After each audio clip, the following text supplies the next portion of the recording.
TNA is the best wrestling in the whole world. You've never seen anything like this on Spike TV. Looks like Planet Shot's a little bit off axis tonight. Thanks to you, big guy. D-Boy, get up. James, their careers are already dead. They don't need another lawsuit.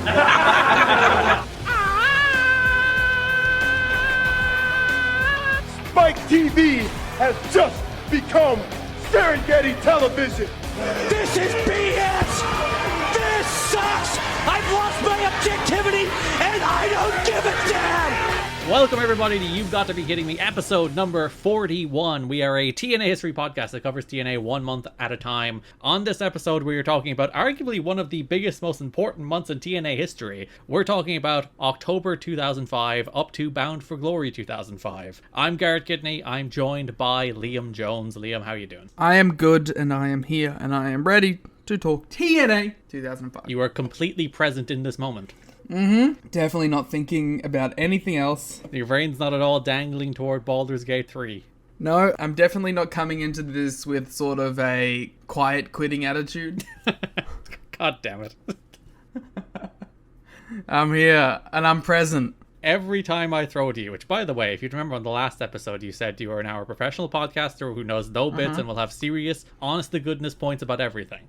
That's true. Because unlike certain TNA review podcasts, we're not little bitches who want to quit after 3 episodes. Nah, I wanted to quit after like 4. Those guys haven't even gotten to like the Jarrett Dutch era, where it's not even funny. It's just bad. They're still in the good era. Yeah, they're in the funny bad period with a little side bit of racism and homophobia. Okay. But like a lot of the bad stuff on those early Asylum shows is at least funny. And Brian Alvarez wants to quit after 3 episodes. Actually, I think it was Vinny. But still. Fake fan. I didn't actually watch the video either. I just saw the thumbnail of like, we want to quit after 3 episodes or whatever it was. And I'm like, how dare they? And I was aghast. They're not cut out for this. No, they don't have it in them. Like us.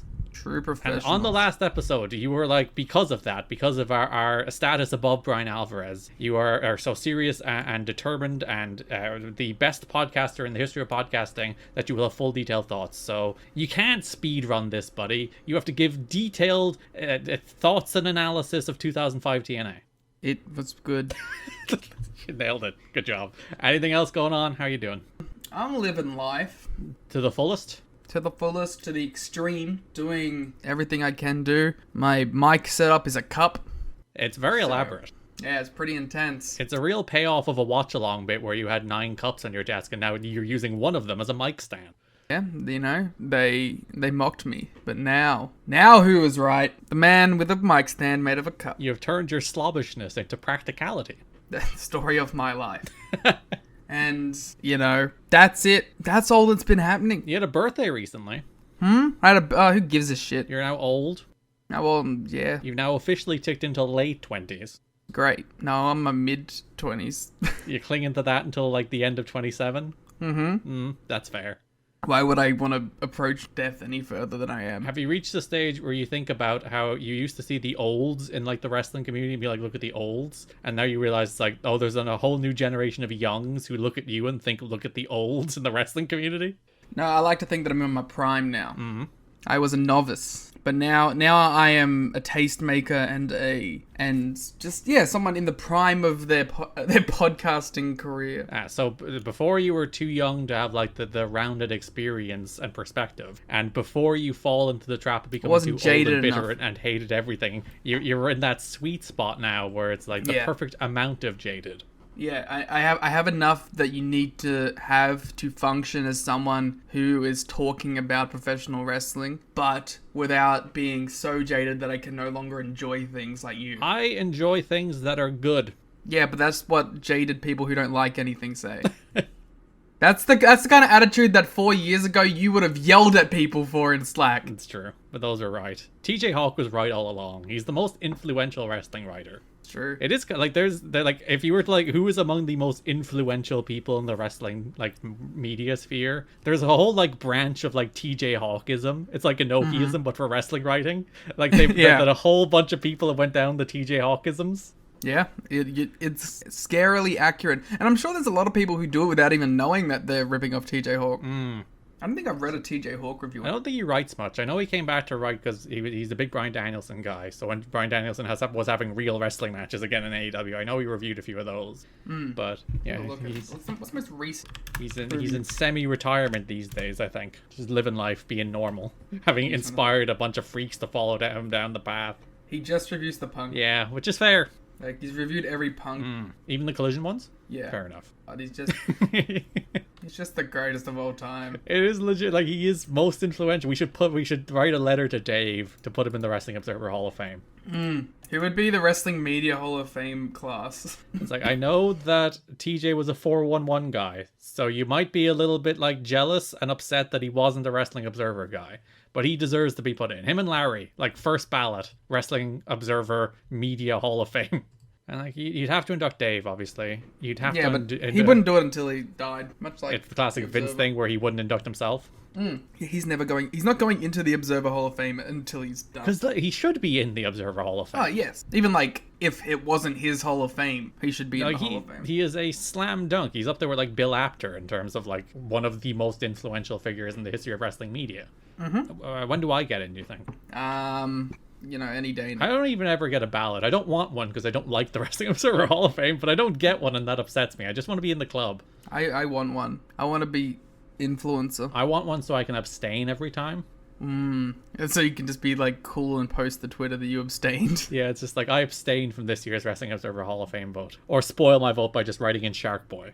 So that you never get it again? And I'd be like, listen, statistically speaking, based on the Shark Boy and Lava Girl lawsuit, he's probably drawn more than a lot of wrestlers. So yeah, there's probably a case for him in there somewhere.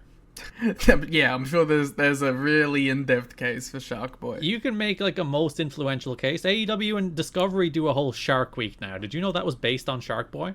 I did not know that. The whole thing. Wow, that's impressive. Remember how wild Sharknado was? Yeah. Him. Whoa. Now, you're not telling me he had anything to do with the Meg. Him. Whoa. Oh, the Meg 2 is out. I haven't seen it, though. We're in a good run of movies. There's a lot of good movies to see, but we've had a little dry spell of good movies, and we're likely to have a dry spell of good movies.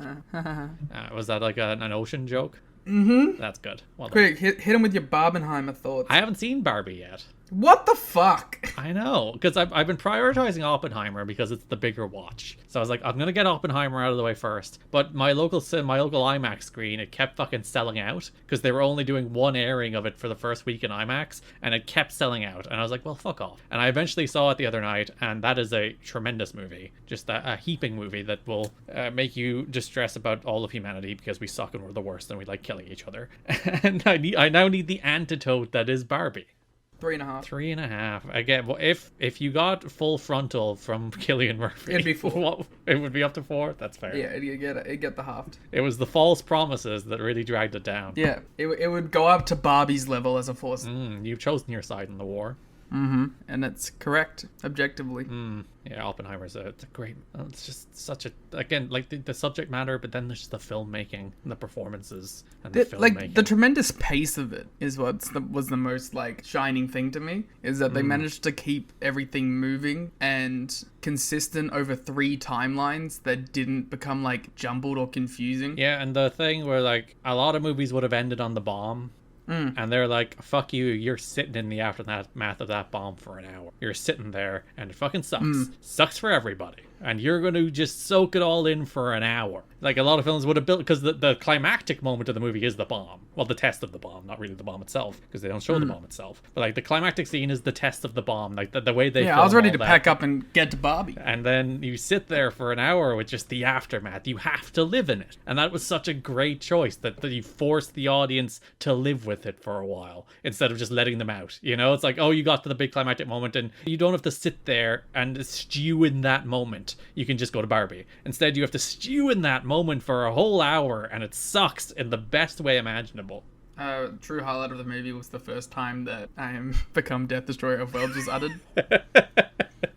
It's very good, to be fair, it is. Not only did I cackle in the thing, I was like, come on!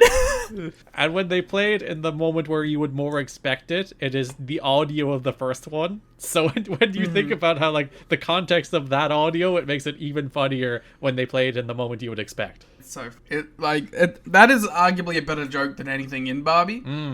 But, I don't know, like it was meant to be a little silly. You can't do that and not be like, that's a little absurd. So that's movie hour. I also saw Mission Impossible. That film rocks. Oh, one day. What a great movie. Tom Cruise, what a man. Still haven't seen Fallout. 76. No, Mission. Oh, so anything else you'd like to talk about? Pivot to? Do you have a Final Fantasy VIII update for our friends? No. You've abandoned Squall. You've given up. I'll get to it. I got a bigger and better game to play. You just want to play Baldur's Gate 3. So goddamn badly. It only just came out. When we started this call, Liam sat in silence while I was waiting. It's like 2 a.m. for me nearly, by the way, as we record this. But Liam sat there for half an hour as he made his character in Baldur's Gate 3 in silence before we started this podcast. And do you know why I was making it now? Because I couldn't wake up early? Because I was up till 2 a.m. playing TW with you. You asked to play TW. Nah, you wanted it. Wait a minute. Let's load it toxic language. I don't want to be part of that. That's on tape. No. But, yeah. I'm very excited about it. I want to play it real badly. And that's why we're going to talk about the news. But before the news... Fuck! It's not like we have a structure at this stage where it's opening banter, Patreon plug, news, talk about shows, closing Patreon plug. We have done this for 41 episodes now. Mm-hmm. You can head to tnachat.com, patreon.com/kiddingme, or you can support the show and get a bunch of extra content for your money. Can you believe that, Liam? Wow, what can I get? You can get a watch-along of not only Bound for Glory 2005, but also the first episode of Impact on Spike TV. 2 watch-alongs this month at no extra cost. I should go do that and pay money. You also get every one of our bonus shows, including our current ongoing Lucha Underground show, our current ongoing 2013 New Japan Pro Wrestling show, and all of our past shows covering 2012 PWG, Wrestling Society X, Ring Cat King, Global Force Wrestling, the 2010 Monday Night Wars, plus all of our watch-alongs, all of our album reviews, there's one, our drafts, our end-of-year awards. What if I love the show, right? Mm-hmm. But I'm just sick of those pesky ads. Wow, Liam, good question. There is, on the $1 tier, along with the show notes, and this month there is 19 pages worth of show notes on October 2005, but there's also an ad-free version of the show for just $1. That's amazing. Now, Garrett, I am someone who loves your content, but...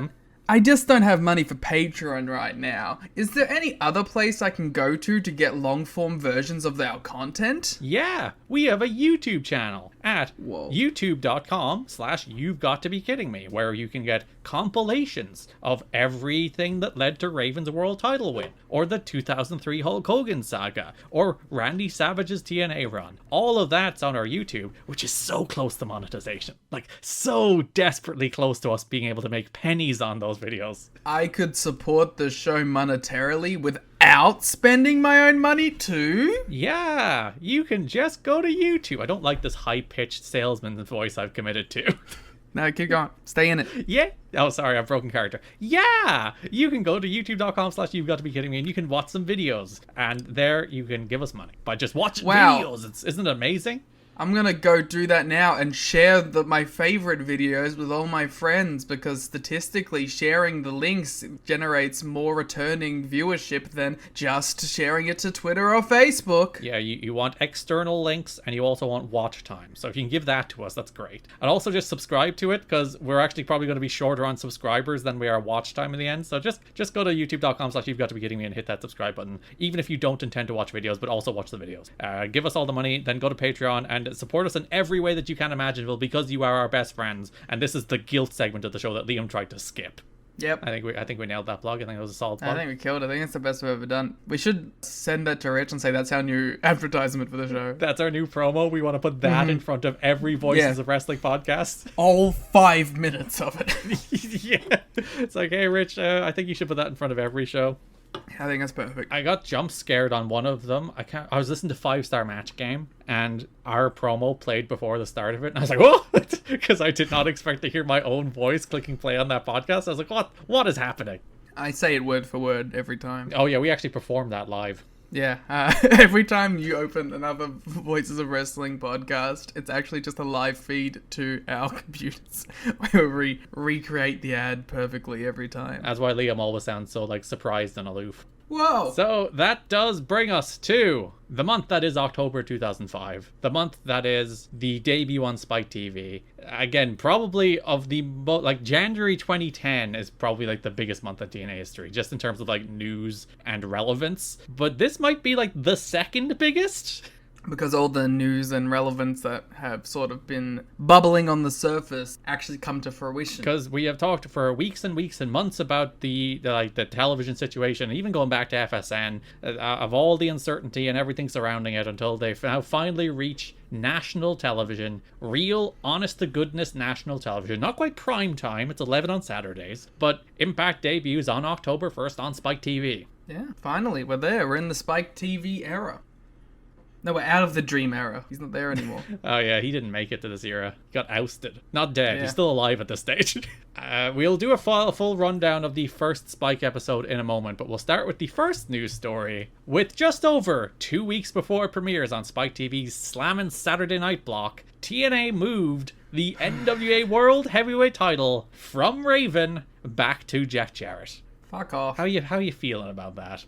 Fuck off. You don't want to see Double J's champ? Why? Like, why are we doing this? If only there was some sort of news story that would tell us. Jarrett, minority owner and co-founder of TNA, was expected all along to end up getting the belt back in time for the Spike TV debut, as he believes, and enough members of management agree, that he's the most recognizable and credible name available who can work reliably full-time for the company. Is he more recognizable? We've argued this and discussed this, and I think at best he is the same. Yeah, I think Raven might have more. Raven was a bigger star in WCW. He didn't reach the level of world champion. But when Raven was like at his peak, more people watched WCW. And I think he was more over in WCW than Jarrett ever was.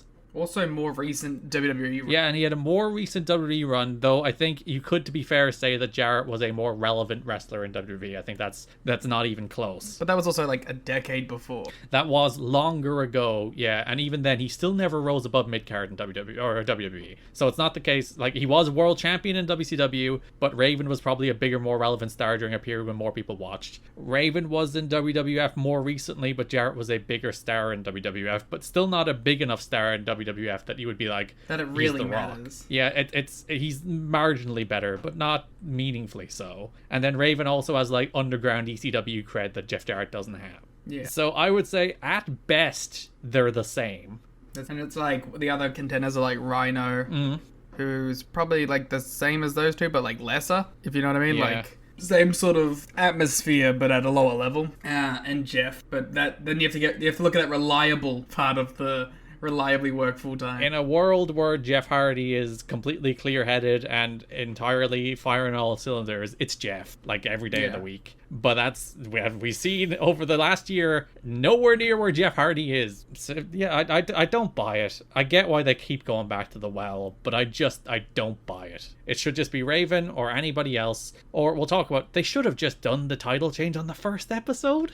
Or just what it bound for. Yeah, do it literally any time. And like there's an argument that like, oh, this creates buzz heading into the first episode, which I call bullshit. I think a world title change on your first episode is a bigger deal. You can plug a title match. Jarrett Raven, the rematch of the biggest match in company history. They have not touched each other in the world. They've done some tags and multi-bans, but they have not gone one-on-one since that April 03 match. It's been over 2 years and you haven't gone back to it. Raven Jarrett 2. Yeah, you could have done Raven Jarrett 2 as the main event on Spike. I don't get it. It's stupid. Very silly. If you're wondering, well, where the hell, you talked about Unbreakable, now you're talking about the Spike debut. Where the hell did this title change take place? Is a good question. The title change took place Thursday night, September 15th on a Border City wrestling event in wonderful Windsor, Ontario, Canada, promoted by TNA head booker Scott D'Amore. There is speculation about why the belt changed hands outside of TNA's pay-per-view or TV events. One theory floating among TNA wrestlers is that Jarrett is despised by the fans in Orlando who attend the TNA events regularly, and the anti-Jarrett chants might have gotten out of hand.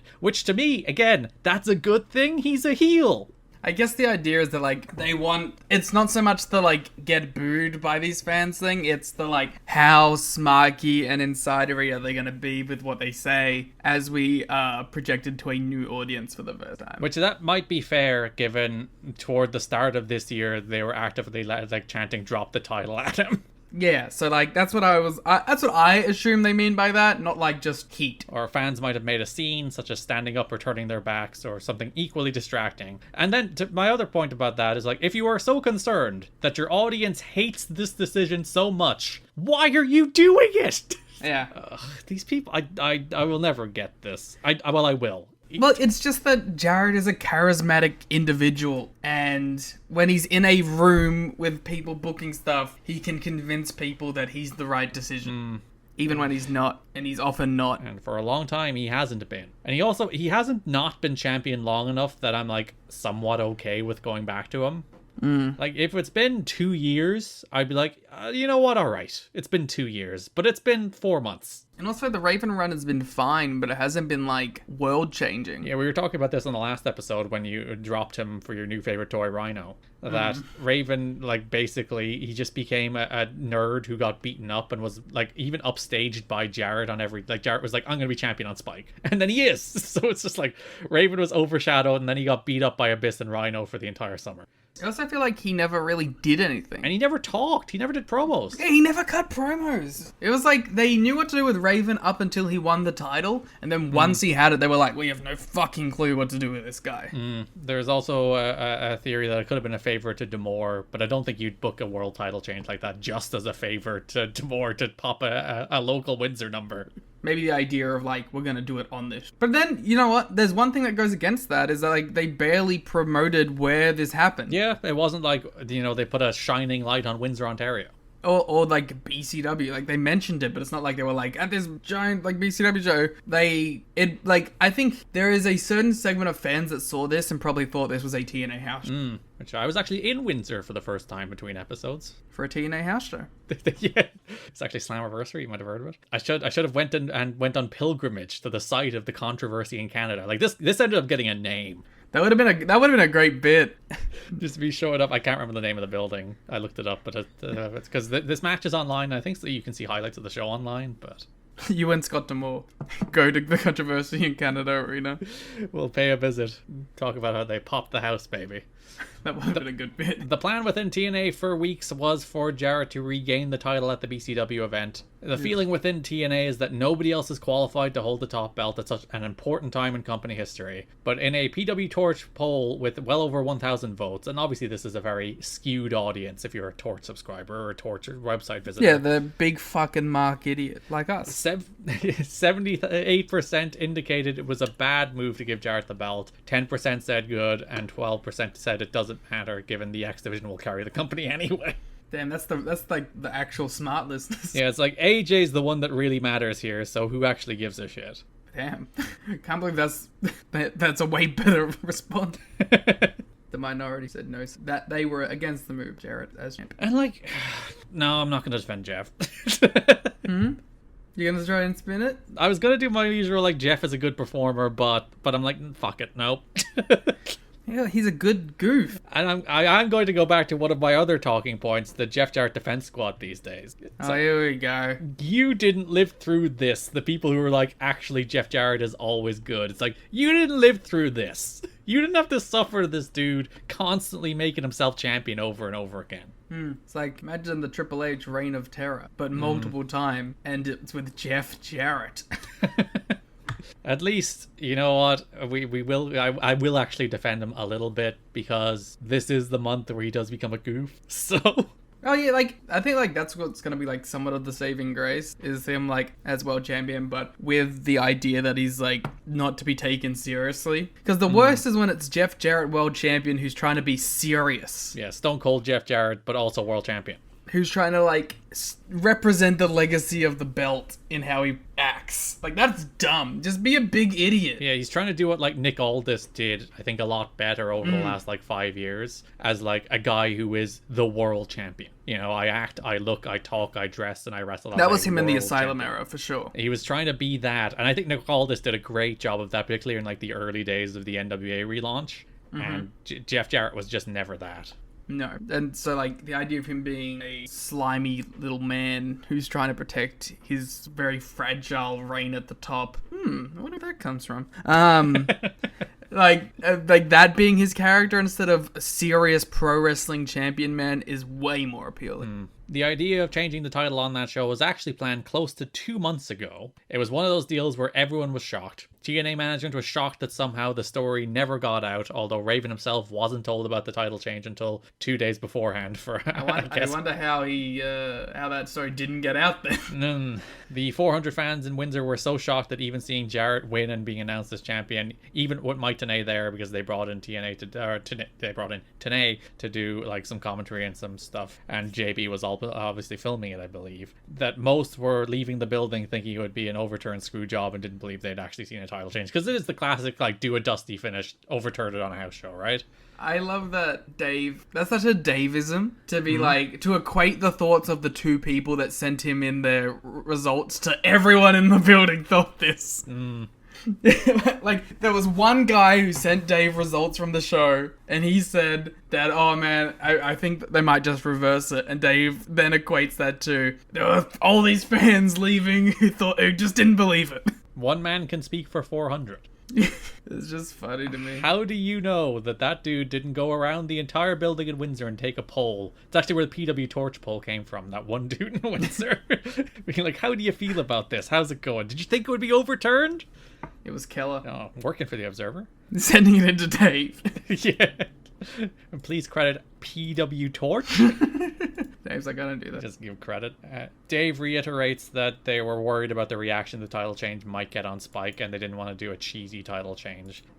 Realistically, it does seem like the reaction they felt it would get was the biggest worry they had. The Jarrett title win was a lot more controversial internally than people are letting on. Only a few in the company knew, and those who didn't, who saw the general reaction of outrage to the decision, were in some cases up in arms about it. The game to watch is which ends up quicker, the outrage forcing a title switch, unless ratings are good and pay-per-views go up, in which case there will be no outrage, or telling the adequate story with whomever they're grooming, which should also become pretty clear pretty quickly. And turns out to be nobody? Yeah. Well, it turns out to be Christian, but at the moment it turns out to be nobody. It's Christian. You would wonder, like, what would they have done had they have not gotten Christian? Because they don't come on Spike. Maybe it's Monty. Maybe they do finally run with Monty if Christian doesn't come. It's just like Rhino or Kevin Nash or fucking X-Pac coming. You don't give them fucking credit. They don't deserve credit. And I was gonna undercut myself even and be like, it would have just been Sting then.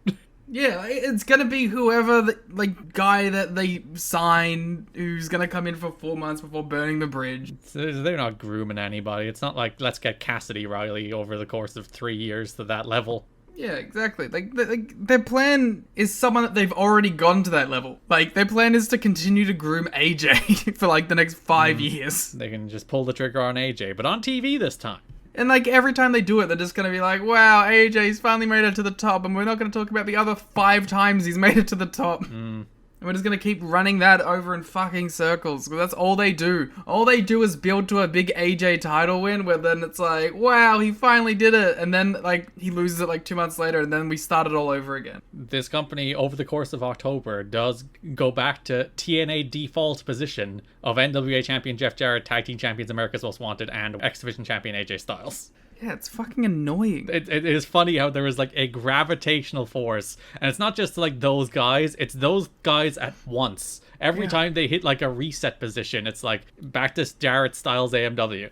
And then the story is that AJ goes on a big X Division title run, but then loses it, and then slowly starts to work his way back up to the world title again, then he wins it. They've done it twice now. Well, you won't get AJ near the world title for another 4 years. Fucking good. Which is kind of wild to think about, that if you were to say to somebody at this stage of TNA, AJ's not going to get meaningfully near that title for another 4 years. Everyone would be like, what? Excuse me? He's gonna be comedy goof for a while. Yeah, have a couple tag team runs. One of which is very good, to be fair. The other which was actually pretty good too. So you know what? They were right. Tom. Even the booking team, which was strong on it being the right move since they came into power, maybe second guessing since Scott D'Amore was badly heckled at the hard homecoming shows by some fans, specifically for making Jarrett champion. rules. We'll talk about how it happened in a moment when we run down the actual first Spike show, because that's where they explain the angle. But yeah, Jarrett's your new NWA champion heading into the first episode on Spike. The crowd went mild. Don't you. I'm so upset at you. Why? That's like the one comment people leave in every social media post, to the extent I'm furious. Even when crowds make noise, they leave it there. I'm like, the crowd just made noise. What are you doing? And then someone I love mocking Tito Ortiz on August 1. It's my favorite thing. But then like 2 people left in the crowd go mild comments. I'm like, fuck off. Come up with an original thought, you cunts. Sorry. I'm deeply triggered. I've been giving out to somebody about this week. So it's very much on my mind about these annoying people. You're one of them. You're part of the problem. Crowd goes mild.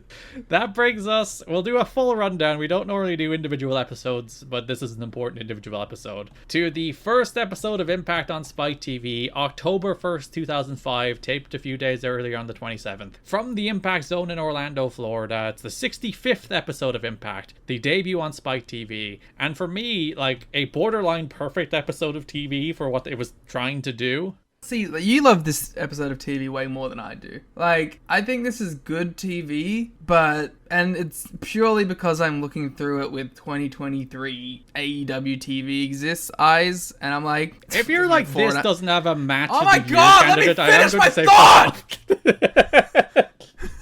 Let me finish the words coming out of my mouth! I need to tell you to fuck off first, but go on. I was just gonna say, for it to be a, like, actual perfect, like, episode of television, I need, like, a match above 4 stars. But, with the understanding that this is a debut episode, and we're going in there with a specific set of, like, a plan to go in there, show these guys off, introduce people to a new audience, I think it, like, succeeds thoroughly at it. You're also dealing with an hour. Yeah. Which is harder to give people the time to have a 4-star quality match without shortchanging everybody else. But yeah, I really do think like this as like a cohesive piece of like, this is what TNA is. That's like the pitch of this mission hour. Statement. This is who AJ is. This is what our tag team division does. This is like the big angle. These are the big debuts. They put the X division front and center. They put their homegrown guys front and center. They introduce them well for the most part. I think they do a darn good job of just being like, this is TNA. And I think they give people a pretty darn good reason to come back next week.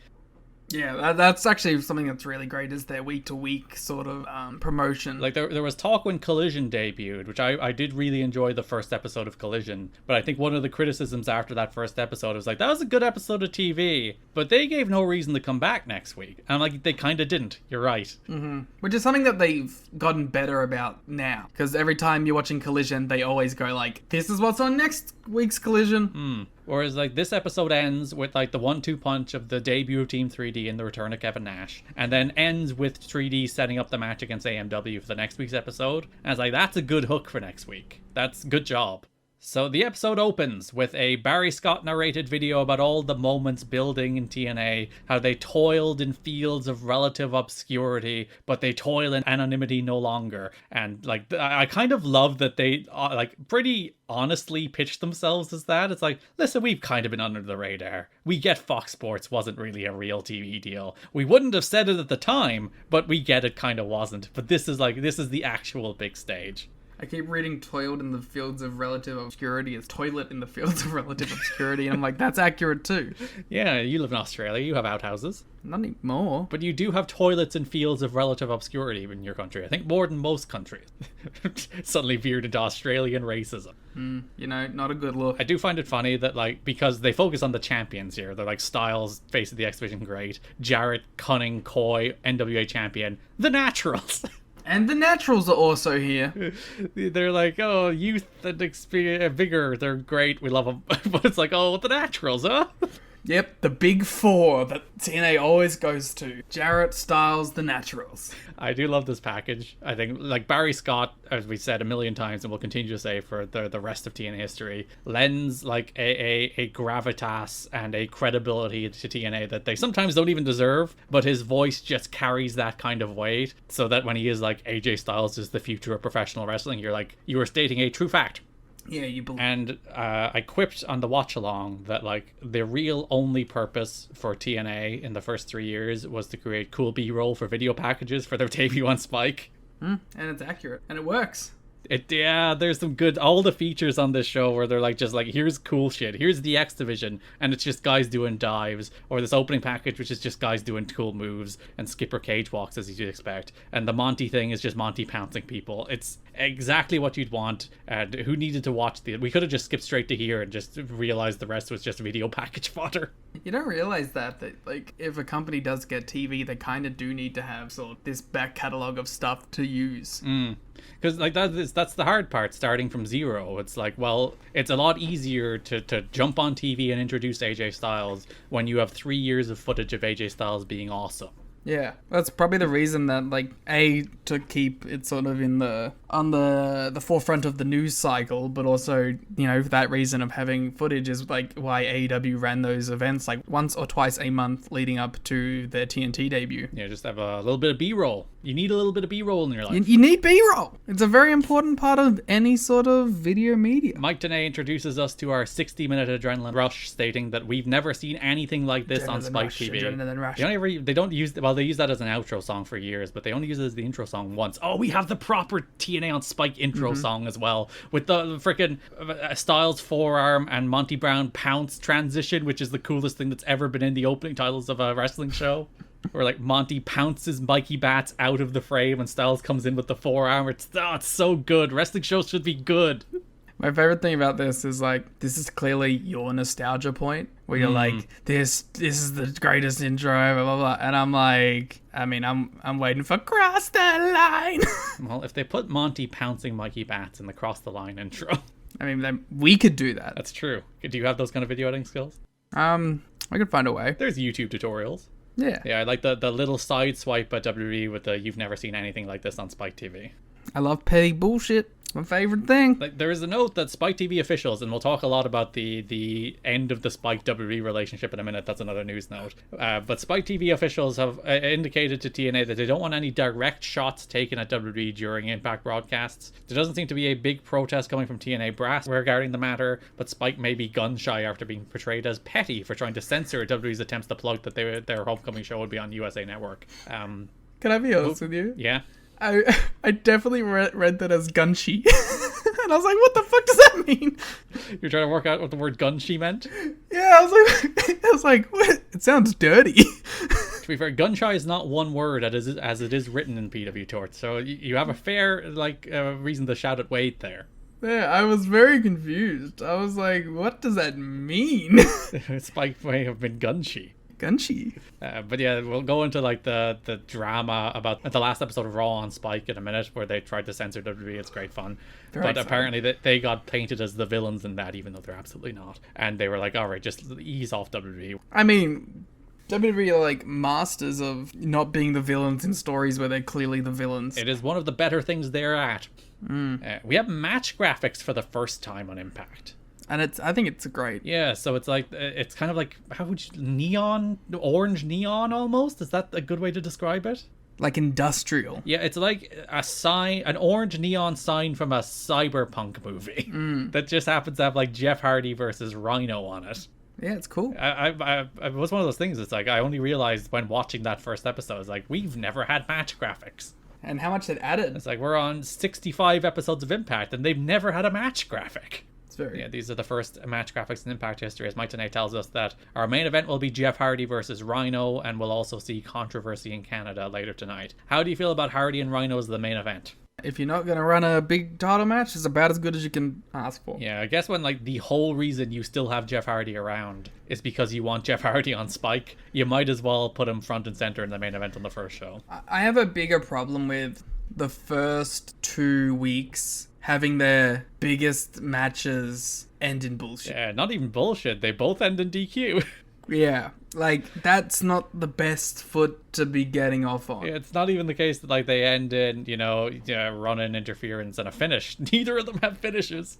Yeah, like that's my biggest problem is, like, for the company that's preaching how it's meant to be different and not like that bad wrestling company, to be doing the same kind of bullshit is awful. The second show is probably more defensible in terms of not doing a finish. Yeah, but like that means on the first show in your first main event, have a fucking finish. Yeah, but like I was gonna say, in like Team 3D AMW, I'm kind of okay with them being like, we don't want to beat either team. Then you'd be like, don't book the match, but I get why they booked the match too. So in both cases, I understand that decision. In terms of Hardy Rhino, you can pin either guy. Yeah, that's silly to me. It's not a case that like you shouldn't pin because like you shouldn't have 3D beat AMW on their first night. You shouldn't have AMW beat Team 3D on their first night. Fine. And again, usually I'd be like, why would you book the match? But you book the match as an attraction that can bring people back for the second episode. You could have done like a 6-man. You could have, but then you'd still be like, do we pin Jarrett or do we pin Nash? You know? I mean, I'm saying that you could have chucked like Jeff or something on the face team. But you couldn't pin Jeff on the first night, Liam. You can pin him. But yes, you could. That's my difference. Yeah, is that you could that's have. my ultimate point. You just could have pinned Rhino or you could have pinned Hardy. It doesn't matter. Neither of those two And at guys this have point, anything going. Rhino isn't winning the title. No, he's just in a monster's ball. So you can pin Rhino. So then we go to our opening contest on Spike TV, the phenomenal AJ Styles versus Roderick Strong. They do be having an ROH match on TV. They have a beautiful 4-minute sprint, which we've whiplashed too far the other way, where it's like this era was like this was the only kind of match you'd get on TV between wrestlers like this. Yeah, because they wouldn't get any more time. But now we've whiplashed probably too far in the other direction. It's like we need more TV sprints. But it's like I think the TV sprint is not only like an amount of time. It's like it is like a state of mind. Yeah. Oh, and it's like a, what's the word I'm looking for? Like a game plan more than anything. Because they don't go out there to have match of the year. They don't go out there to do a million near falls. They don't go out there to have the best match they can. Which you might be like, why shouldn't you? It's like sometimes there's a lot of matches on a show. Not every match should be going out there to have the best match they can. That's just the way shows should be paced. Tell that to me on TW when we book all out every single match. Whereas this is 4 minutes, and the main aim of it is to present AJ Styles as the coolest wrestler on earth. And they said they did a fan poll to determine who would be in the first match on Spike, and shock of all shocks, AJ won. Wait, what is this fucking note about this match? Oh, there's a wild note about this match after we finish talking about this match. But there's a moment in this match where you might realize Mike Tenay explains the significance of the six-sided ring twice. And part of me was like, oh, that's weird, but maybe they're just trying to drive it home. You know, ad break, catch people on the second time. But this match continues all the way through, so maybe there was some miscommunication about that. Yeah, I was like, oh, that's a choice. But then you realize that this match had a finish bought so badly, they sent the two guys out there again and spliced 2 different matches together. I'm sorry, Garrett. I have to remove my rating for this match. Oh, because it was 2 matches? Oh, you've been worked. This is not available. I cannot rate. I insist you put every rating like that on every Lucha Underground and Rampage match too. Yep. There's a difference between being taped and edited and being spliced together between 2 matches because they fucked it up so hard. That's taped TV, pal. People should do more of that, by the way. No, that's ruining the art form. TV matches should be chopped to death. Screw wrestlers and their art form. You've been in the business too long. The match was originally meant to be 9 minutes, cut back under 5 when it was decided they would have a better match that was meant to showcase Styles than go out there and have an even Stevens match, which was probably the right call. Because Strong is great, but AJ is the face of the company. It shouldn't be going 50-50 on the first episode of Spike. Unless it's with, Joe. The Strong match that aired on TV was the original, but the ending was filmed later and edited into the match that aired in place of the original finish. The match's original ending was deemed unairable. What was it? It was just a Styles clash. I'm assuming there was people at this taping. If you were at this taping, let us know how badly that first Styles and Roddy finish went. Yeah, that's crazy. But as it was presented on TV, absolutely rocked. They went out there, they worked a razor sharp pace. They worked their I'm doing my first match on real TV kind of pace. Yeah, well, which was kind of the theme of everyone. Yeah, it's just like, we have real eyeballs now. There might be nearly 1 million people watching this show, which is far and away. I guess some of these people might have worked like Velocity, which would have had 500,000 people watching. But also that's Velocity. Yeah, and it doesn't count.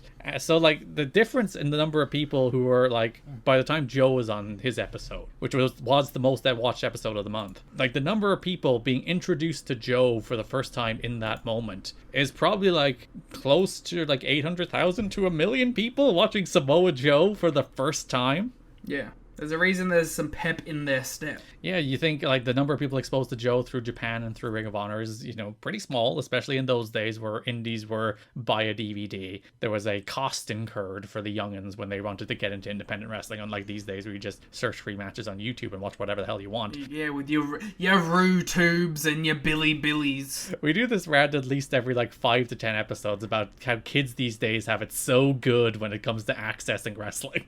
Oh, I can watch New Japan World. I don't have to go to Vimeo. Fuck you.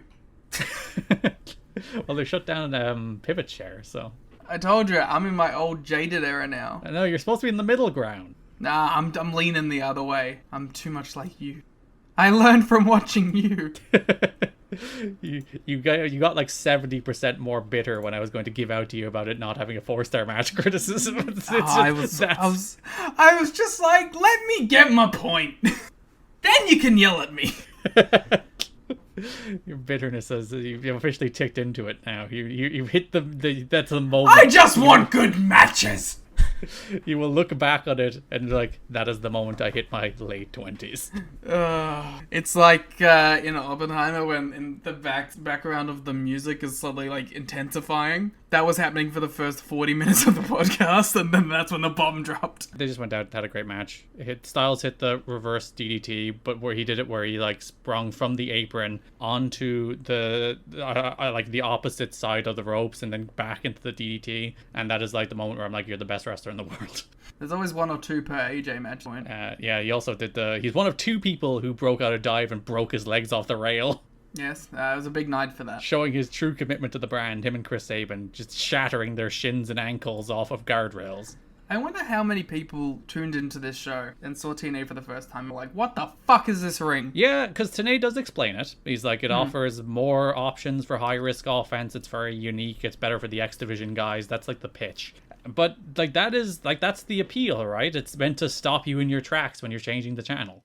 You're meant to see that's the wrestling ring that I'm not used to. And then all of a sudden you're like, well, why is it like that? And you stop and watch for a few minutes and hopefully get hooked. Do you think that in 2023, in a post-TNA Spike TV world, that if a company debuted on a mainstream channel with a 6-sided ring, it would still sort of blow people away in that same way? I'm not sure. I don't know. Because, how many of the new AEW, WWE boom audience, right? How many of them have seen the 6-sided? They would be aware of it, though. Maybe. Do you think that these 10-year-olds who watch The Bloodline and think it's the best shit ever know what a 6-sided ring is? Well, the 10-year-olds know. By 10-year-olds, I mean all of their fans up until, 25. Yeah. But, if you were, of the years 18 to 25... I picked the 1 year younger than me to insult. Yeah. As the cutoff. Yeah. You're a smart old man now. We've discussed this. This is the theme of the show. That's so fucking funny that I defaulted to the 1 year below me. If you are an 18 to 25-year-old watching the WWE and that's all you watch... You're a fucking child. Because of what we talked about earlier about, the access to classic TNA, they would have seen, they would be aware that a 6-sided ring is associated with TNA. Maybe. I think it would be still a significant number of people who would, but maybe less than you would assume. But I think it would still be eye-catching for the same reason it was for TNA, but I think a pretty large amount would be like, oh, it's like TNA. Even if they didn't watch TNA, they'd be like, that's the TNA thing. That's the thing I know about TNA. That's the AAA thing. Yeah, TNA stole the AAA thunder. AAA must be raging. Daniels watches on from ringside because he will get the X Division title match. It's his rematch after losing at Unbreakable, but it will be Iron Man 2 at Bound for Glory. Strong sick kicks Styles into the corner, falls with a backbreaker, but then Styles wins with the Styles Clash. A lovely 4-minute TV sprint. The crowd are going apeshit for both matches, I guess. They're going crazy no matter what. Styles looks great. It's a great kickoff to the show. It's super high energy. Strong's the perfect guy for him to be in there with because, well, he's Roderick Strong. And great way to start a TV show. Shout outs to the people who went to this taping, got to see 2 Roddy AJ men. Yeah, it's so funny that they didn't air one. They didn't just say, oh, we'll just air the second one. They were like, the start of the first one is better, but the end of the second one is better. So splice those bad boys together.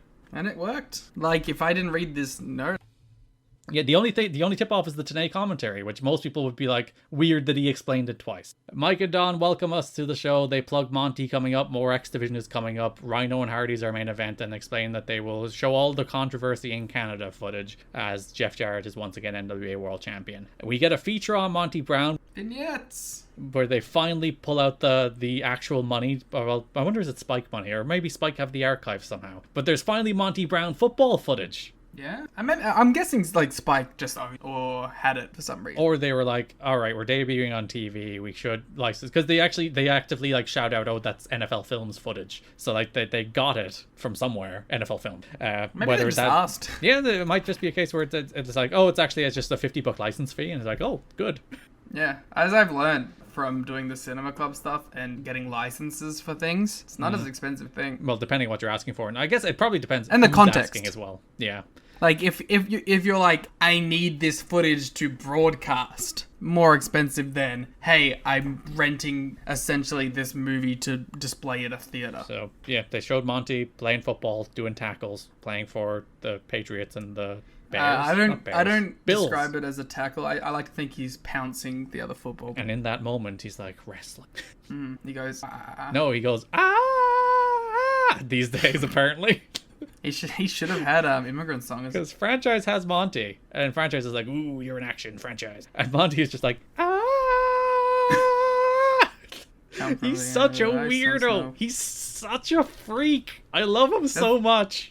Clearly, that was one of WWE's biggest fumbles, is when they brought him in, they just made him a guy and not some weird freak. Like every time, we said this with like the Asylum stuff with Scott Hudson. He's just so weird in that wrestling way that makes him utterly compelling, and it's the best. The nerd he's about to face will feel the pounce. Raven then tries to break into the impact zone with a trash can. He's like, you screwed me, you took my belt, what the hell's happening, before Larry Z has him ejected. The thing about Raven is, he made it to the top with arguably, like, the worst he's looked physically. Yeah. Like, he does not look like a guy that I would... Like, if he was still 2003, is that when he came in? End of 03? Start of 03, January. Start of 03. When he came in 03, that was a guy that was, like, my top guy. Now, he just looks slobbish, and I kind of get moving away from him. I would have done it in a better way. Also, like, this is it. Raven's done as a top guy in this company. He's never even remotely near it again. Yeah, I wonder how much of, like, if Raven still looked like he looked at the start of 03, I wonder if that would have been a different consideration. Like, the rest of this Raven run is like a year-long feud with Larry Zbyszko, which you can look forward to. And then, like, the weird serotonin stuff, which is, like, fine for what it is, but it's not important. And then he's done. Until Dr. Stevie. Yeah, and he comes back right in your nostalgia window. The first show I ever watched. The first segment I ever saw. Ever in your life. Of TNA? Yeah. You did exclaim, "This is TNA," when Raven tried to break in and hit Larry with a trash can. Yeah, because it was just like so out of nowhere, and I was like, this is what TNA will be for the next decade. Monty then had a squash. He beat Lex Lovett. He pounced him. It was cool. He's Monty Brown. I love him. We had a feature on the X Division showing like a parade of cool moves, again, making very good use of their B-roll. It's so much like Oppenheimer. The pacing of this show with its editing is really well done. Just like boom, boom, next thing. Yeah, because you have an hour, which like in practicality is 42 minutes. Yeah. There's a lot they need to squeeze into this 42 minutes in terms of like introduce Monty, introduce AJ, do an X Division match, do a main event, and then do a main event segment. And like apparently they a bunch of stuff had to get cut down. We'll talk about that, especially in the main event segment, where that segment is very clearly cut to shit. And like the next match is even cut down, but I think probably for its benefit. The Sabin PD and Shelley match, I think it's probably better off that match was like sliced a little bit. But yeah, it's like, oh, we were even a little too ambitious for what we were squeezing into this show. Yeah, but hey, it worked in the end. Just had to get to the old cutting room floor. Yeah, and the benefit is, as you said, it creates a show that has like a propulsiveness to it. That is just like everything. It is like Mike Tenay said at the start. It's like your 60-minute adrenaline rush. That's like the pitch of this, which was the same thing they used at like the start of Rampage, if you remember, like the fastest hour in wrestling. It's like the idea of like this hour will fly by, and it does. These episodes are much easier to watch than some of like particularly the FSN era episodes were. Of course. Sabin, PD, Shelley in a 3-way. Rocks. They're just doing a bunch of bullshit. I kind of love that like this match is on the first episode on Spike. Because like everything else I think is like a kind of default choice. Like there's going to be an AJ match. Monty's charismatic, give him a promo, give him a squash. And our stars doing a match in the main. Yeah, everything else is kind of like, well, if 100 people were to book this show, 100 of them would have booked the rest of the show, you know? Mm-hmm. Yeah, I get you. This match is the one that I'm like, this took like a little bit of like faith in these three guys to put on this show, in the sense that like if you had 100 people book this show, I think maybe 10 people book a match like this. You might get a Saban squash from a lot of people. But like this specific with time 3-way instead of like even doing like a 4-way, like it's such a specific set of circumstances that led to it. Yeah, and it's the three Scott Demore students, so that's maybe why it ultimately ends up happening with Saban, Petey, and Shelley. But it's like 3 TNA guys, 3 of the better guys in the X division. It's just, you want to establish that the X division is more than just AJ, which I think is smart. You give them, like as you said, a surprising amount of time. I know they had some chopped off, but they still go out there and absolutely kill it for like 8 minutes. It's a really great match. They kick ass. Saban does the through the leg Shelley suicide dive, so we get like a little bit of machine guns.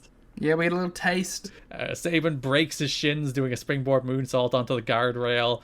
Don West is like the X, in my mind, stands for extreme. Also, Shelley has found his look now. Yeah, he is. He's Alex Shelley, and we're right on the verge of him like going into Planet Jarrett Paparazzi Productions stuff, which is where he finds his TNA sense of personality. Anyway. Yeah, we're on the road to the machine guns. It feels.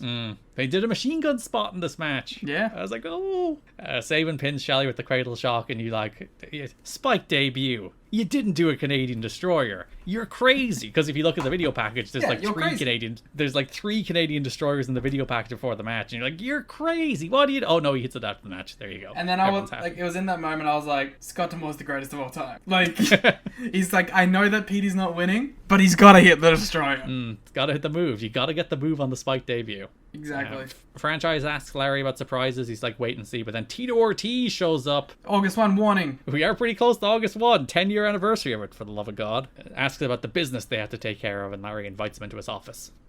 Huntington Beach? The Huntington Beach bad boy. Boy. Which is where Joe was billed from for a while, wasn't it? Huntington Beach? Yeah, I think he still is.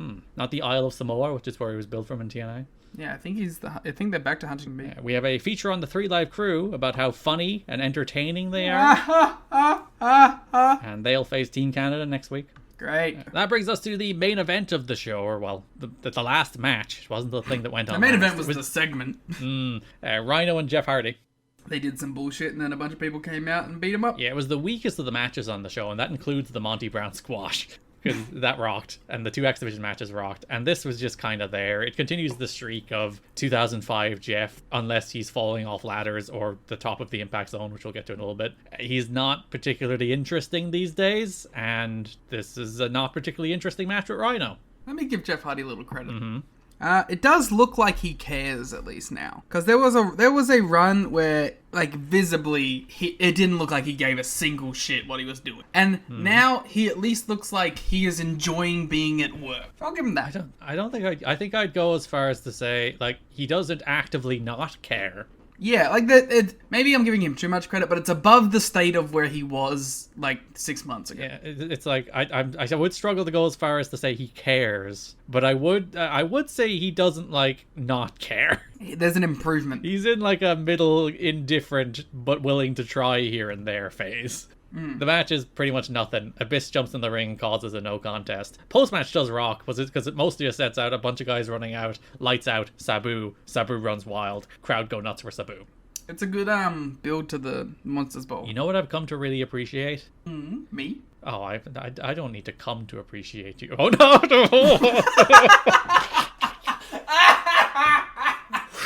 Why did you emphasize it that way? I don't know. Why did you put so much emphasis on the word come? You trapped I don't me. have to come to appreciate you. That was entrapment. Sir, I protest.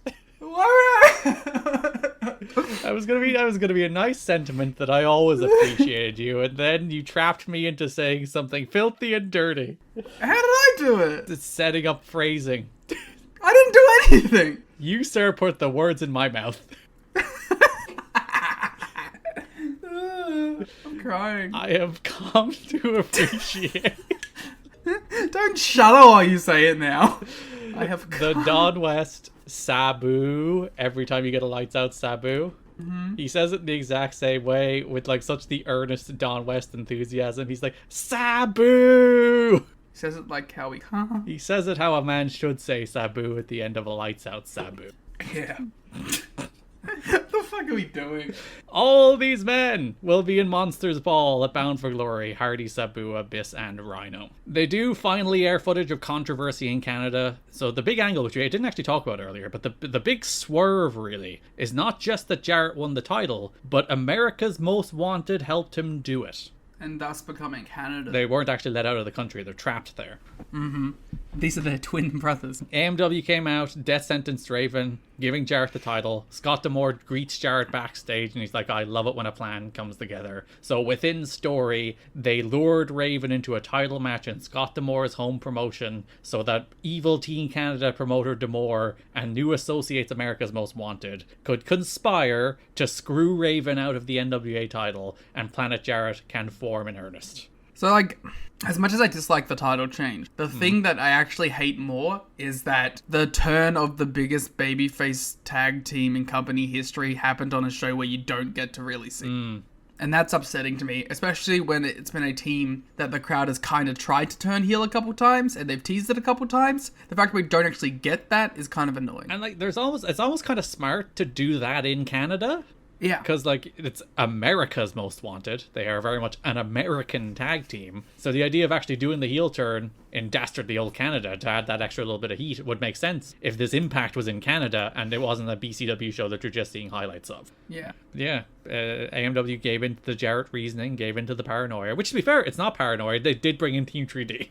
Yeah, Jarrett's right. Jarrett was actually right. So yeah, Planet Jarrett has come together. So Jarrett and AMW come to the ring. AMW are in suits.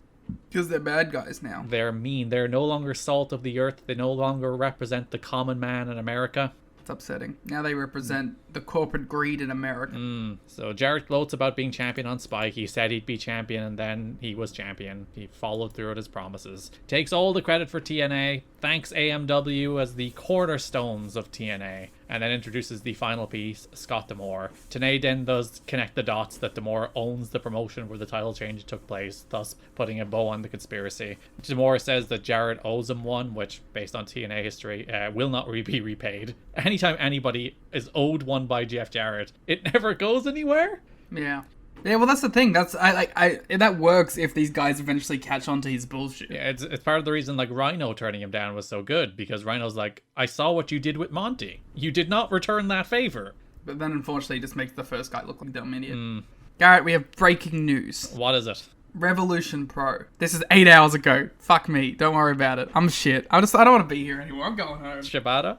Yeah, whatever. Who cares? I'm fucking gone. I'm not going to that show, so it's fine. I'm flying in morning of, which is always risky, but hopefully it'll go fine. Because I flew in morning of for the last time New Japan were over here, and I ended up missing the first 2 matches on the show because my flight got delayed 3 hours. No fun at all.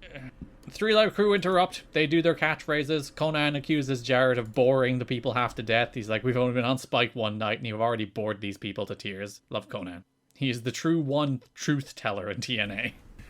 They rush the ring, get overwhelmed before the debuting Team 3D, Brother Ray and Brother Devon. There was at one point, it seemed like he was going to be called B or D. Wait, what? As in, like, Bubba Ray Dudley, because there's the whole trademark issue we talked about on the last episode where they can't use the names of the Dudleys. So they settled on Team 3D. There was going around, like, the Deadly Brothers at one stage, but they did settle on Team 3D, and Brother Devon was decided on. And then, apparently, they thought about B or D for a while. That's shite. Bird. Brrr. Thankfully, they settled on Brother Ray, which I at least maybe I remember the Deadly Brothers thing. That floating around for a while there. before they settled on this. Brother Ray dead. They mixed both together. I think that's what they were thinking about for a while, right? That might be what the B or D was, rather than Bubba Ray Dudley. Brother Ray Deadly. Maybe they weren't sure they were going to be able to get Dudley at all. Oh yeah, well they knew Dudley was out. Like that was underlined. Yeah. And then they realized I think WWE didn't have 3D, so they're like, that's the thing people know us by, so let's work around that. Honestly, I think as far as, like, having to rebrand the Dudleys, it's about as good as you can get. Yeah, like, it works. And I'm like, fair enough, we lived with it for, like, 18 years now, so... Yeah. It's one of those things where it's like, we're not in the moment anymore, so it's kind of broken into our brains that Team 3D is a fine thing to hear. I'm telling you right now, I never call him Bubba. Bully? He's either Bully or I used to call him Brother Ray. I think people largely did call him Bubba up until he was Bully, and then Bully kind of worked. Yeah, he's Bully now. Like before, like because Taz would still call him Bubba on commentary when he was in TNA. It's like, oh, it's Bubba. Whereas I think people did slip into Bully because that's, again, an easier thing to say than Brother Ray. Yeah. And I don't think anybody wants to call him Ray. Or Brother. No, unless he's Hulk Hogan. Listen here, Brother, and Devon and Ray both look at him and go, what? Who, me, him? Oh, during the Aces and Eights stuff where Bully was marrying Brooke, every time he was like, what you gonna do, brother? He should have stopped him like, it's Bully now. Dad. They hit the 3D on Storm. They hit the 3D on Harris. Crowd are going nuts. They stare at Jeff Jarrett. Mike today is like, get him! Get him! Kill him! End his life on Spike TV! I love babyface announcers like that. That aren't just like, well, I call it down the middle. Like, actively root for the death of the heels. Like Giovanni with MJF. And like JR did it all the time as well, where it's just like, yes, like the famous like Stone Cold thing. But he wanted Stone Cold to kill everybody. Jarrett did escape. He backed up the ramp when Kevin Nash's fake Dr. Dre music hit, and he's here. Cool. Big Sexy! He walks down the ramp, Jarrett backs up into the ring, gets jackknife powerbombed before Nash makes the challenge for Bound for Glory, which had my absolute favorite line, maybe in the history of TNA, where Nash says, looks like Planet Jarrett is a little off axis tonight, which I think that's the first mention of Planet Jarrett proper as like a group. Yeah. Though I suppose it's the catchphrase, welcome to Planet Jarrett, but still. Yeah, you don't know if he's referring to them as the group, or if he's just referring to the catchphrase. But Don West replies, in the most earnest voice I've ever heard in my life, thanks to you, big guy. I choose to believe the implication is that Big Sexy is so huge that he is simply thrown off the axis of Planet Jarrett. Just by being in its proximity? Yeah. Like Big Sexy has his own gravitational force that's colliding with Planet Jarrett. And like, you throw a planet off its axis, that's It's gonna fucked. fuck shit up. Yeah, it's done. All your climate, different. Waves, different. Day and night, different. You even slightly. Like, it might be the case that like, oh, it's still sustainable for life, but everything we know is different. It should happen. just to change things up, just for a bit of fun. Yeah, why not? It's time that we get a rebrand. Mike TNA then throws the hear from Brother Ray, and we cut to a Devon promo, which is, we'll talk about how this was cut down in a second. And then Devon challenges AMW to a tag team dream match next week as we go off the air with the tease of two of the, what they crown wrestling's best tag teams facing off, even though, hey, you remember those guys? They're called the Naturals. They're the NWA World Tag Team Champions. Should have put them in the match, and then we have obvious losers.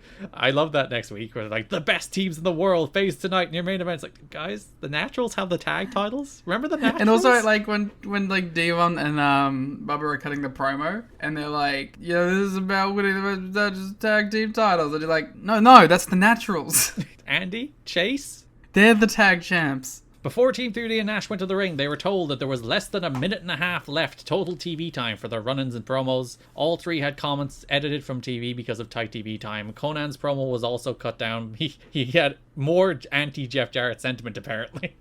Again, the one truth teller. And Team 3D's Brother Ray gave Vince McMahon the finger at the tapings, and he said, copyright this. But that was edited off the broadcast too.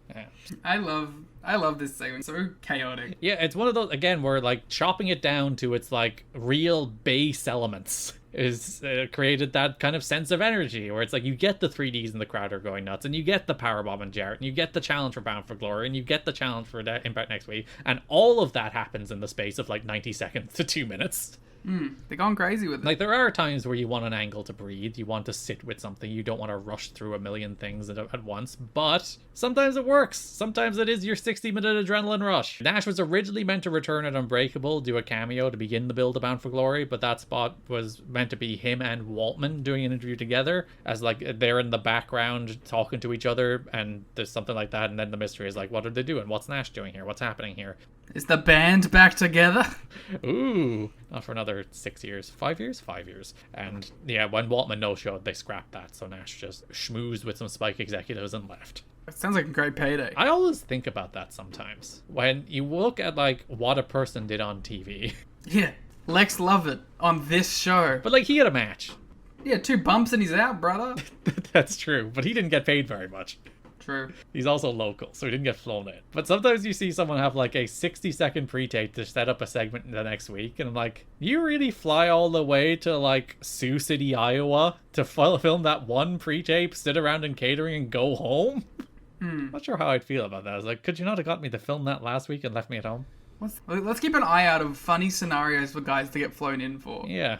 But to wrap things up, that is the first Impact on Spike TV. I think, as I said, as an introduction to TNA, as a piece that tells you who AJ is, who Monty is, who Jarrett are, who AMW are, to give you a hook with Team 3D, a star-driven main event even without a finish, and a cool X Division match in the middle. I'm like, that's a pretty darn good use of your first 42 minutes on Spike TV. What do you think, relative to its level, was the more successful debut episode of television? The first Impact or this? This had more... Actually, no, the first Impact had a ton of energy too. Yes. The first Impact had a title change. Do you want me to remind you what was on the first? I know most of what was on the first Impact. Both probably had Monty squashes. No, it was an Abyss squash. Oh, they went for the Abyss squash. Duh. Saved that for the second episode this time. But like the first, yeah, it had the 6-man opener, which rocked. The Team Canada against Sanjay, Hector Garza, and... No, it's 6-man. That was a 6. I'm just trying to fuck with you now. Don't you test me. It's Garza, Sanjay, and Red. 6-man tag against Team Canada. Bobby Roode, Petey Williams, Eric Young. There you go. What was the Abyss match? Oh, it's probably Buck or Lex, isn't it? Shark Boy. Oh, it is Shark Boy, yeah, because he goes on the little run around the theme park with Popeye. You get AMW against Kid Cash and Dallas, where AMW win the tag titles. Then you get the Styles return to the X Division main event, where he becomes number one contender in the multi-man. And what else is on that show? Is there anything else? I do think, like, one, this show looks better, which we didn't touch on. There is improvements to the lighting and the impact zone. It looks better. There's more color, except on one camera shot where they didn't color balance it properly. But yes, which is weird. It was so like distracting. It does on the whole look better, look brighter, look like a bigger presentation. The crowd are probably a little bit hotter, and because you do have like Nash and Team 3D, you have a better level of star on this show than you had on that one. So I think on the whole, this is probably the better episode of TV. But we did give 2 matches on that first show, quarter star higher than the 2. Ooh. You know, keep that in consideration. It is something we talk like. They do reset shows well. Yeah, this company has always done a good reset, and that's always been the thing. And I think every company, it's like there's been 1,000 great reset shows that then never really go anywhere. Because it's really easy to book the first pro wrestling show that you do. It's the easiest thing in the world to book a debut pro wrestling show. Yeah, you have a million ideas, you have a bunch of stuff to do, you feel really you have every bit of resource in the world, just like a complete fresh list of guys with nothing that's hampering them. Whereas when you're stuck on like the third TV on a pay-per-view cycle, being like, how the fuck are we getting to this Jay Lethal versus Jay Briscoe Ring of Honor World title match? To maybe perhaps use a recent TEW example between the two of us. When you're there and you're just like, I don't know, when you don't even care about the match you booked, which will always happen sometimes, you'll just be like, just do a match I don't care about this month just to get us through the cycle. And yeah, because I'm forgiving for stuff like that once the broad energy is good. Like, you do have to phone it in sometimes. Sometimes your go-home show does just have to be 3 pay-per-view matches smushed together into a 6-man tag. Sometimes that's okay. Usually because the 6-man tag will probably end up being pretty good. We're doing a post-main event, and we're closing out on chaos. Everybody runs out, one after another, and there you go. You see you on Sunday. Go to the pay-per-view.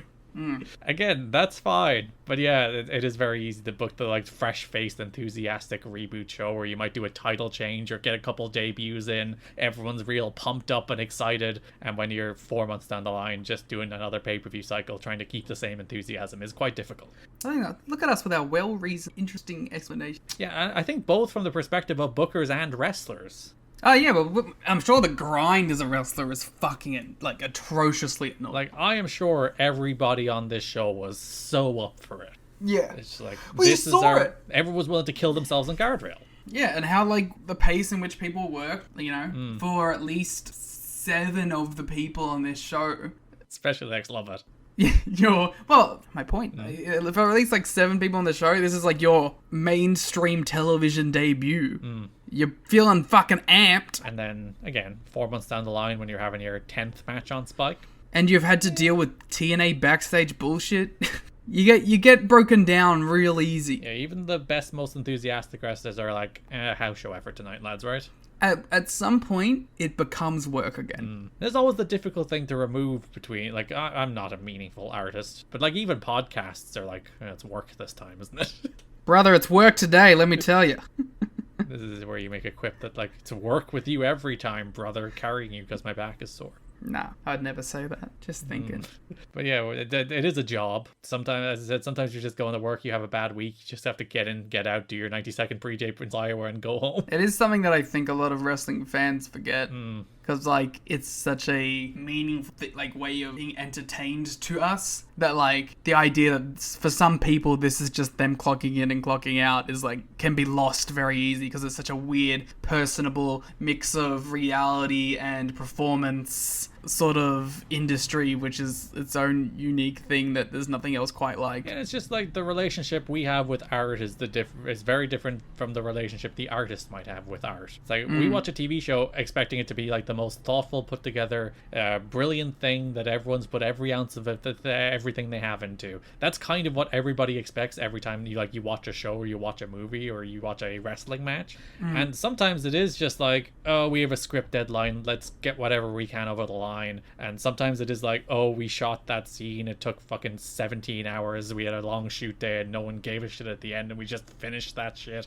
Like, everything is like that sometime. And then sometimes you're lucky enough that you're like, this is a thing that I need to fill TV time, but these two guys both care and they make something out of it. And then sometimes it's the opposite, where you like something you really care about that you're booking, and then like these people might not necessarily be into it or have their own personal things going on, and they're like, they don't deliver it to the level that you thought it was going to be at. There's just a lot of variables is what we're saying. Well, because, like, more than anything else, like, wrestling is dealing on the whims of 1,000 different performers at once. And they're doing live performance weekly. And the audience, of course, yeah. That's the first episode on Spike. Good episode. We've done 2 topics. So, ratings talk, Liam. TNA debuted on October 1st in the Velocity time slot with a 7.8 rating and 850,000 viewers. Median age was 51, slightly younger than Velocity's 41, and strongest 43, with males... 35. Wow! Why did none of us say the right number then? What's going on with you? You said the median age was 51, alright? Okay. And I went to correct you, and I said 43 while directly staring at 35. Are we both having strokes? I legitimately think that might have been a stroke moment, because I was looking at 35 and still said 43. Is it like contained? You know when someone pukes and then it's like a chained reaction where someone else pukes? Are we having that but strokes? I think so, because that was weird. I didn't like that my brain told me one thing and my mouth said another. Happens to me all the time, to be fair. The median age was 35, which is slightly younger than Velocity, where the median age was 41. Now, are the TNA fans more educated and have more money than the WWE fans? I love that survey so much. It's It makes the people best. so angry. I'm surprised people get angry at that, because like the WWE fans can't afford phones or to know how to read. You really want to double down on that? Yeah, fuck them. I hate them. go. They watch the wrestling equivalent of Saturday morning cartoons. You see, Roman's the bad guy because he cheated. No, they like Roman. They think he's great. That's the problem. Oh, sorry, they don't even understand the thing they're watching. Yeah, because Michael Cole's like he's the greatest champion, even though he cheats with ref bumps and run-ins in literally every single one of his goddamn matches. But they still present him as if he's like this revolutionary I figure. actually think they've changed it now, and now like they've turned against him as a big loser who's been cheating the whole time. Yeah, they've finally been like, he has cheated in literally every single one of his title matches in the exact same way. Yeah, they started to change the narrative now. TNA was strongest with males 25 to 34 with a .88, the same demo as UFC. TNA was no doubt helped by having a lead-in as the repeat strongest episode of the season of Ultimate Fighter, but the good news is that they retained viewership, and the angle at the end drove up the viewership by about 23%. That figure may be slightly off, but not by much, says Dave, from the other 3 quarters, which is a stark contrast to Velocity, which generally lost audience as each quarter went on. So a good first number number. Obviously, 850,000 is about 3 to 4 times more people than were watching on FSN, which is a substantial upgrade. But it's also about 300,000 more people than were watching Velocity in the same time slot. And that audience is bigger and younger. This is a Dynamite numbers right here. Crazier, crazier demo. Yeah, back in the good old days when young people watch TV, eh? Yeah, but like same total as like a Dynamite, it'd crush a collision rate. Jarrett over Punk makes you think. This is the reason that should be the all-out match. Or all-in. Which one? I know which one you'd rather see. Listen, I want my world in Wembley. That's all I want out of that show. If I get that mashup, I'm going to be so angry. Even if it requires a Grado match against Jarrett, which I'm kind of into because Grado's cool. They should just do a 0 hour like run.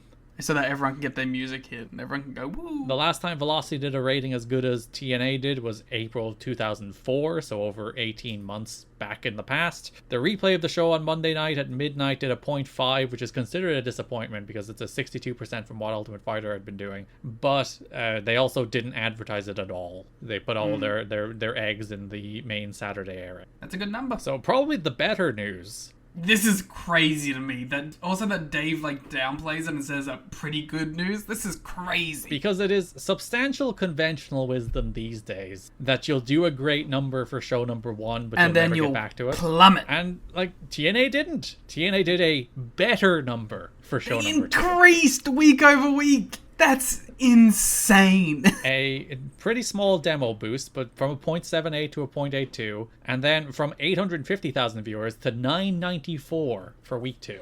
That's wild. Which does feed into what we were saying in that they gave people a good reason to come back, and they came back in bigger numbers than they were the week before. Yeah, people there's probably a lot of this happened on the show, you need to watch it, boop, bop, beep. Week 3, a 0.81, so more or less flat with the week before, and then 841,000, which is decently down. It was their lowest yet. But then week 4, Bound for Glory Go Home, 1.28 million viewers and a 0.9 rating on a Saturday night at 11 o'clock. Their 4th week, they did a substantially better number than their Spike TV What the did. fuck is that rating? Tony Khan would kill a man. Would literally kill a man on his television show if he was guaranteed that. Yeah. The show did a 1.5 among males 25 to 34. That's an audience of 52% week on week. Like, from the debut, that's 400,000 viewers more. Wow. So that Jesus. is like out of the gate a runaway success. Yeah. It's so funny that like in a 2023 TV environment, how much like money this would make for Pac. Yeah, if they could pull those kind of demo numbers, if they could do a 0.1 or 1.5 in males 25 to 34, they would be probably like the biggest wrestling company in the world. Yeah. That's wild to think. And like really interesting that many people can watch the product and then live events not being crazy. Yeah, it's one of those things where it's just they could not turn them into customers. And for good reason in the Russo era. And they're a little better at doing it in this era, but they just couldn't turn that into dollars and cents in the same way others could. How could you have 1.28 million people watching your pay-per-view's not doing crazy numbers and you couldn't sell out like bigger arenas? That's the thing. The arenas thing is always the bit that fascinates me. Like the how long it takes them to get out of Orlando. Do you think if they left like now, like even just for pay-per-views, they could be doing like 5,000 to 10,000 seaters? Like their first show they run is Bound for Glory 06. So we're a year away from doing their first like proper pay-per-view on the road. They test the waters with some house shows in 2006, like actual house shows. They've been doing some house shows with Hermie Sadler's company, but like that does I think like 3 to 4.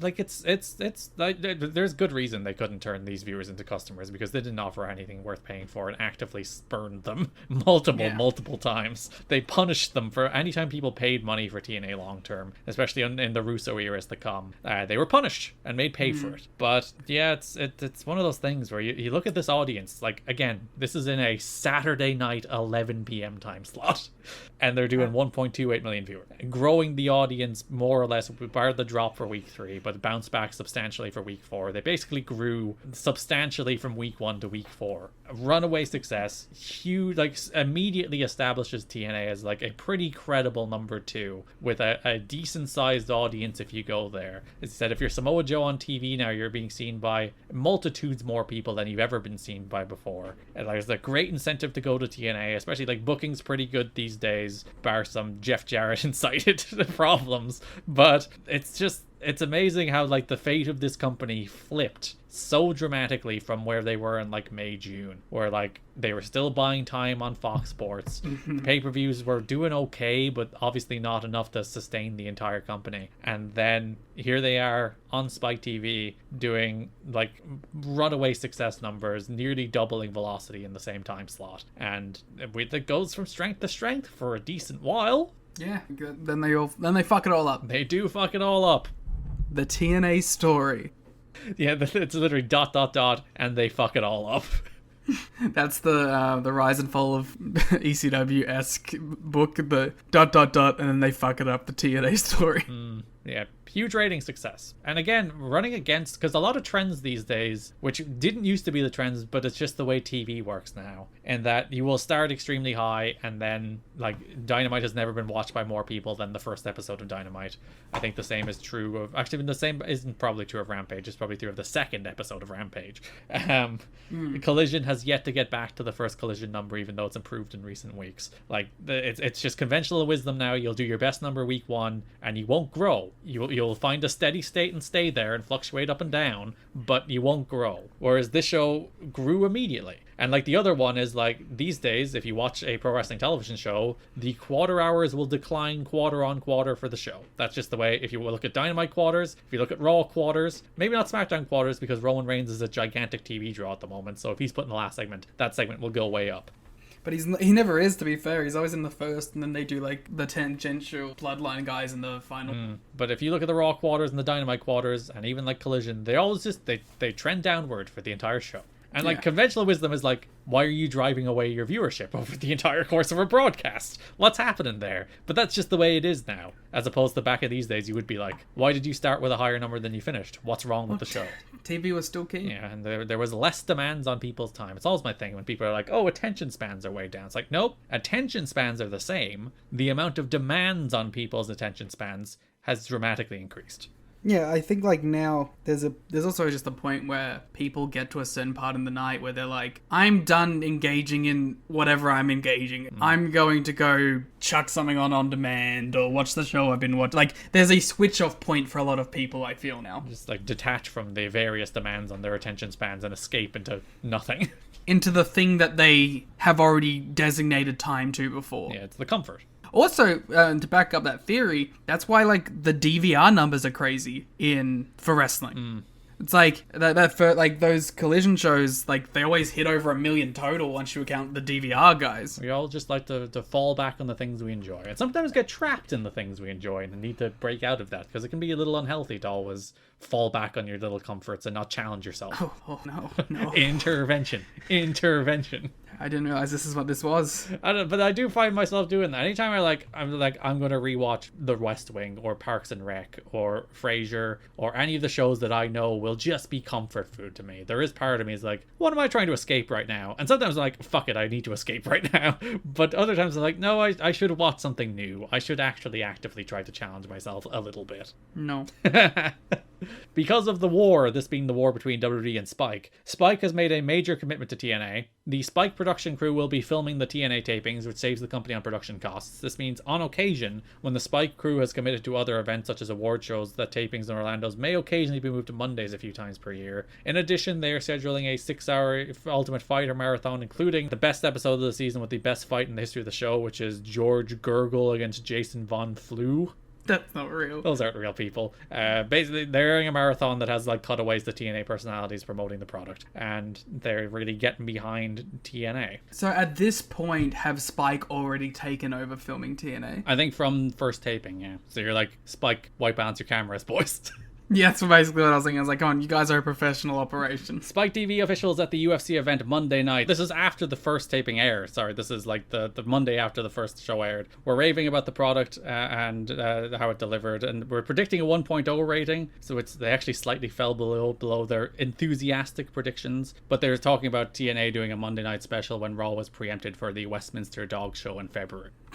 What the fuck? Why does the Westminster Dog Show kill WWE? I've never understood it. I assume it's some kind of institution on USA or in America. It doesn't exist anymore, but it was always my favorite thing reading like the Death of WCW book. Where they'd just be like, and the Westminster Dog Show preempted Raw this week, so Nitro did a monster rating. Yeah, I don't get it. In a major sign of confidence by Spike TV and TNA, after 3 weeks of solid ratings, Spike TV will be giving TNA a primetime special on November 3rd. That's on a Thursday at 9 p.m. Eastern Time. The 2-hour broadcast was taped on the taping right after Bound for Glory.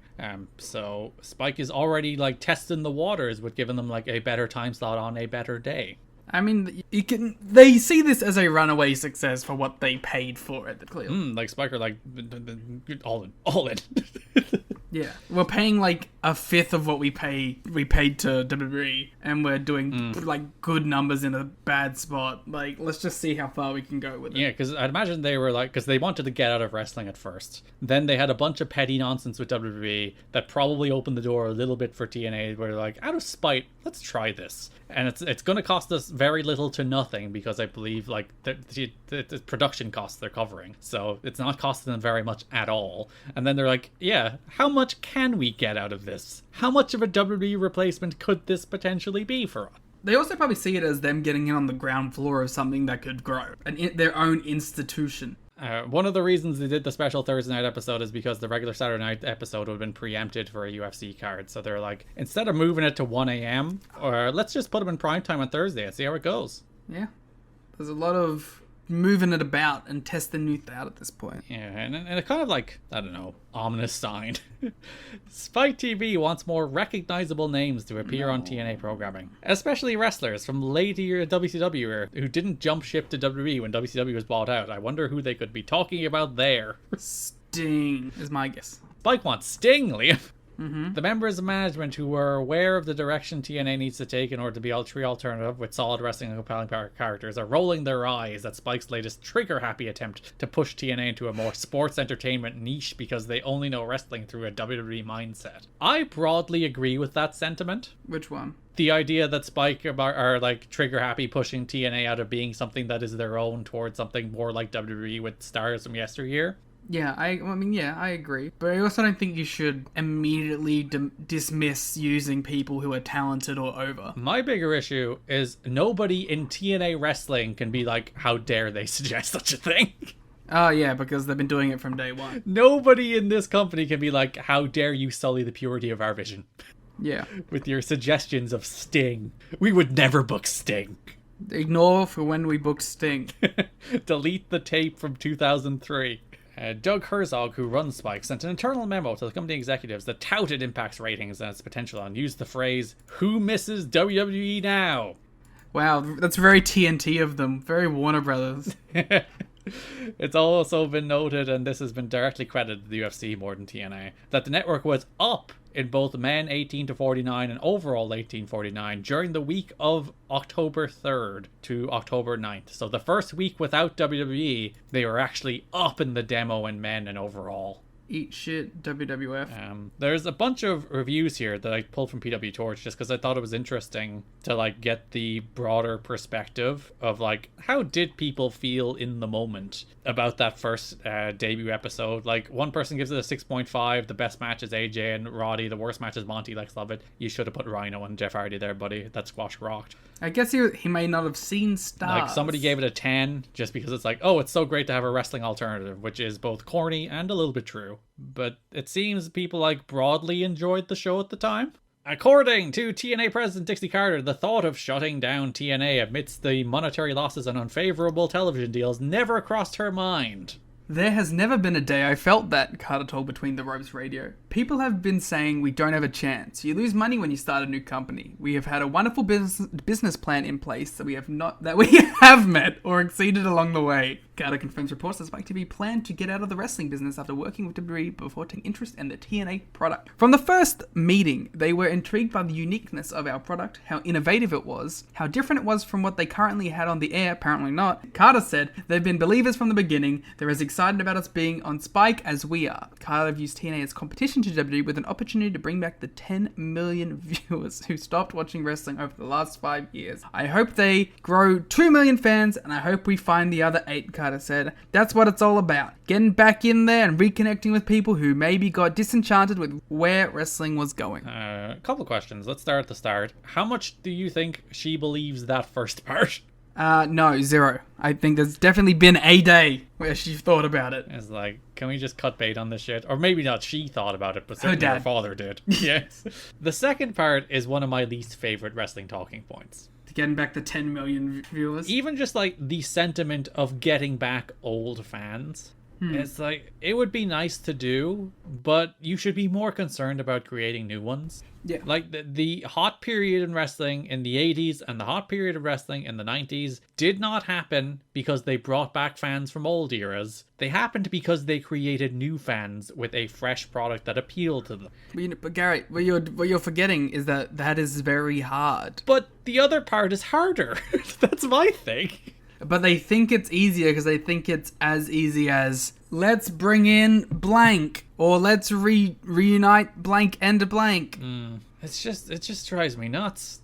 It drives me crazy that they're always looking back at the old fans instead of being like, every wrestling boom ever. If you study wrestling history, you will see it was by creating new fans. All of them was by creating new fans, not getting the old ones back. You already have the old ones who are sticking around. It's not an easy thing to do, but wrestling's pretty simple in that if you want to make fans, you gotta make stars. That's really the easiest. That's it's not the easiest thing, but that is the formula. And for some reason, I think people just ignore that's the formula. It's just, you just gotta have people who are over and you will generate fans. And usually the people that are over are not the people that were over 10 years ago. And like the best example is Hulk Hogan. Like Hulk Hogan from 1984 could not get over the same way Hulk Hogan tried to in 1994, which is the reason the only way Hulk Hogan could get over in the 90s, at least to the extent that he was in the 80s, was by becoming something completely different. That's why you needed the NWO Hulk Hogan, because the red and yellow say your prayers, eat your vitamins Hogan was cliched and played out by the 90s. You needed something new, even like with the biggest star in the history of the business. He could not just coast on cupping his ear and doing his python poses. He needed something more in the 90s because everyone got sick of him and times had moved on. Like, the star is always a star of the time. John Cena was a star of the time. Steve Austin was the star of the time. Like, you cannot just, like, the Bullet Club was a great example of that. Those were guys who appealed to a certain generation of fans between the ages of 18 and 35. Like, there was a whole new audience. We talked about this on one of our, or I think Raintakers, when we were talking about the influence of that era of the Bullet Club, when I went to that OTT show that the Elite were on, and you're like, oh, those are new wrestling fans. Those are people who didn't go to shows a lot 5 years ago, who have been drawn in by these new guys. And that's the way it works. Stop pandering to the old fans. They don't come back. They never come back.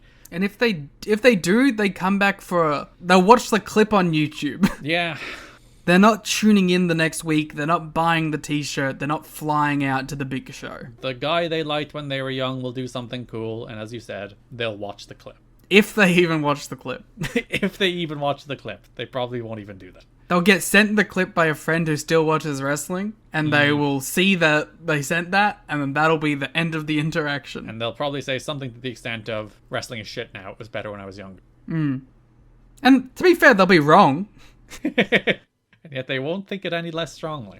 Yeah. Sean Waltman remained missing for an entire week after no-showing the TNA Unbreakable pay-per-view on Sunday, September 11th. He showed up almost exactly 1 week later, to the hour, at his grandparents' house where he often stays in Florida. There is no word on where he was for the full week, or why he didn't contact his friends or family or TNA management. He had a contract offer from TNA waiting for him to sign, which would have made him one of the highest paid people in the company, with plans giving him a big main event push. But obviously that offer was perhaps not on the table anymore after we went missing for a full week.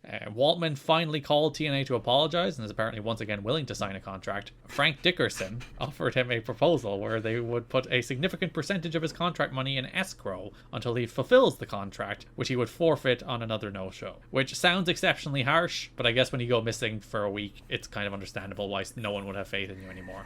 Listen, I understand that Waltman was gone through, but this idea of like, I'm gonna no-show right when I'm being offered this giant money contract and then be like, hey, I'm willing to sign it now.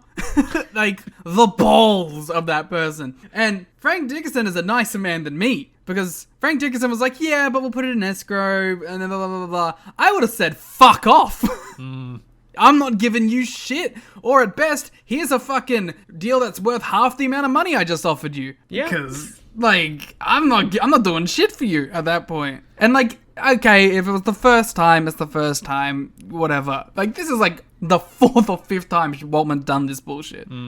The story, PW Horse said that he got an anxiety attack on the way to the arena because he was ashamed of being late for the show, and he couldn't stand the thought of having let everybody down when Spike was there. He had been partying at the weekend and lost track of time. When he realized how late he was going to be, he panicked and went into a funk, cut off all communication, and then disappeared for a week. Yeah. Friends say he seems as dedicated now as ever to remaining clean and establishing a track record of reliability, since he knows his second chances are running out. Arguably, this was the time they ran out. Yeah, this seems like this was... It ran out already. Like, this was the moment. This was the last chance. Like, he does other dates for TNA in 2006, and obviously the little run in 2010. Obviously, he pops up for every DX nostalgia spot now. But, like, in terms of a dude who has any potential of a long-term run with any company in North America, he does stuff in Mexico and AAA, but in North America, this is it. It's over.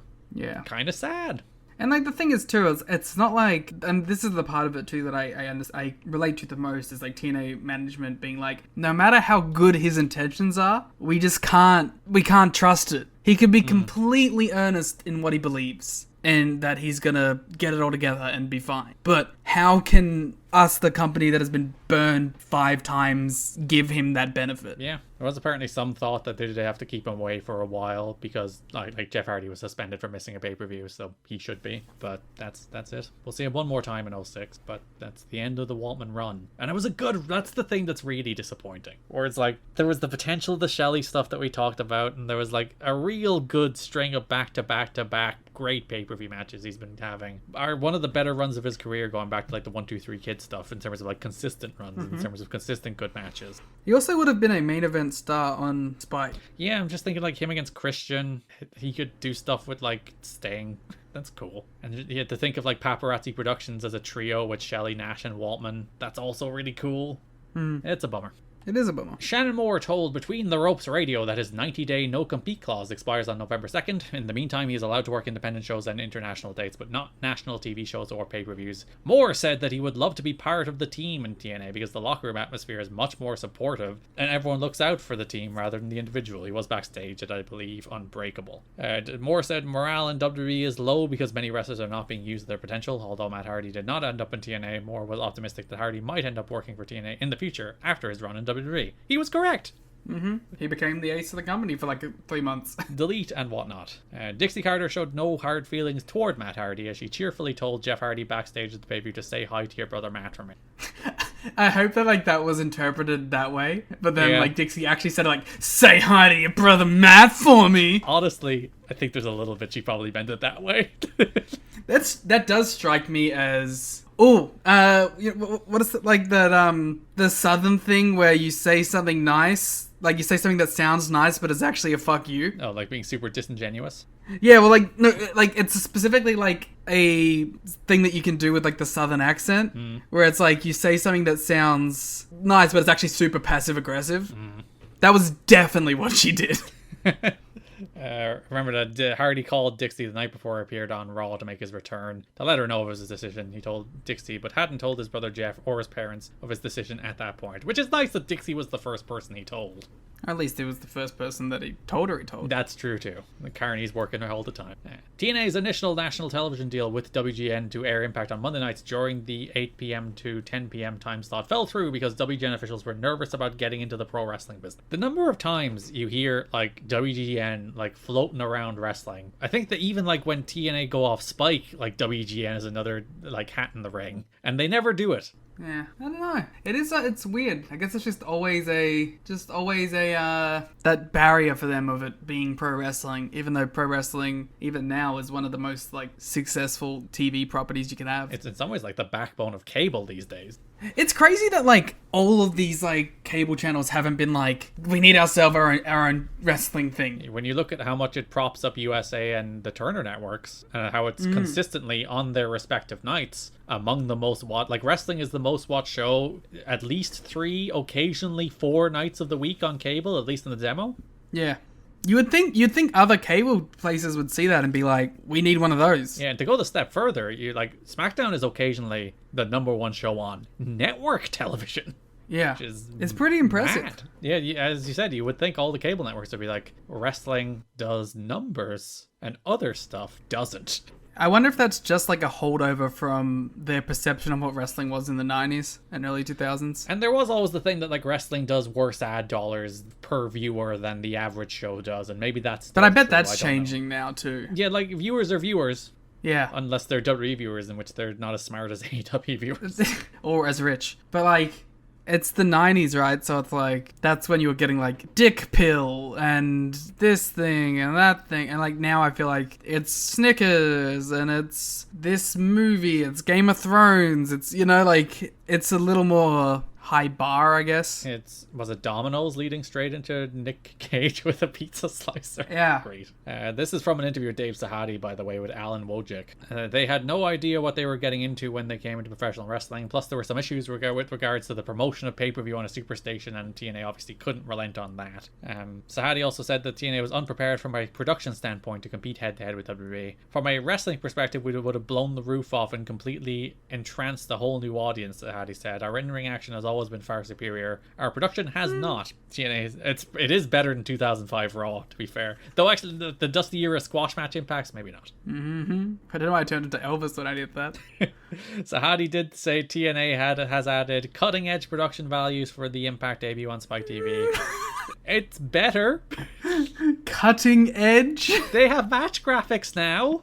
Cutting edge? Nobody in the history of wrestling has ever had match graphics until October 1st, 2005. Alright, I'll believe you.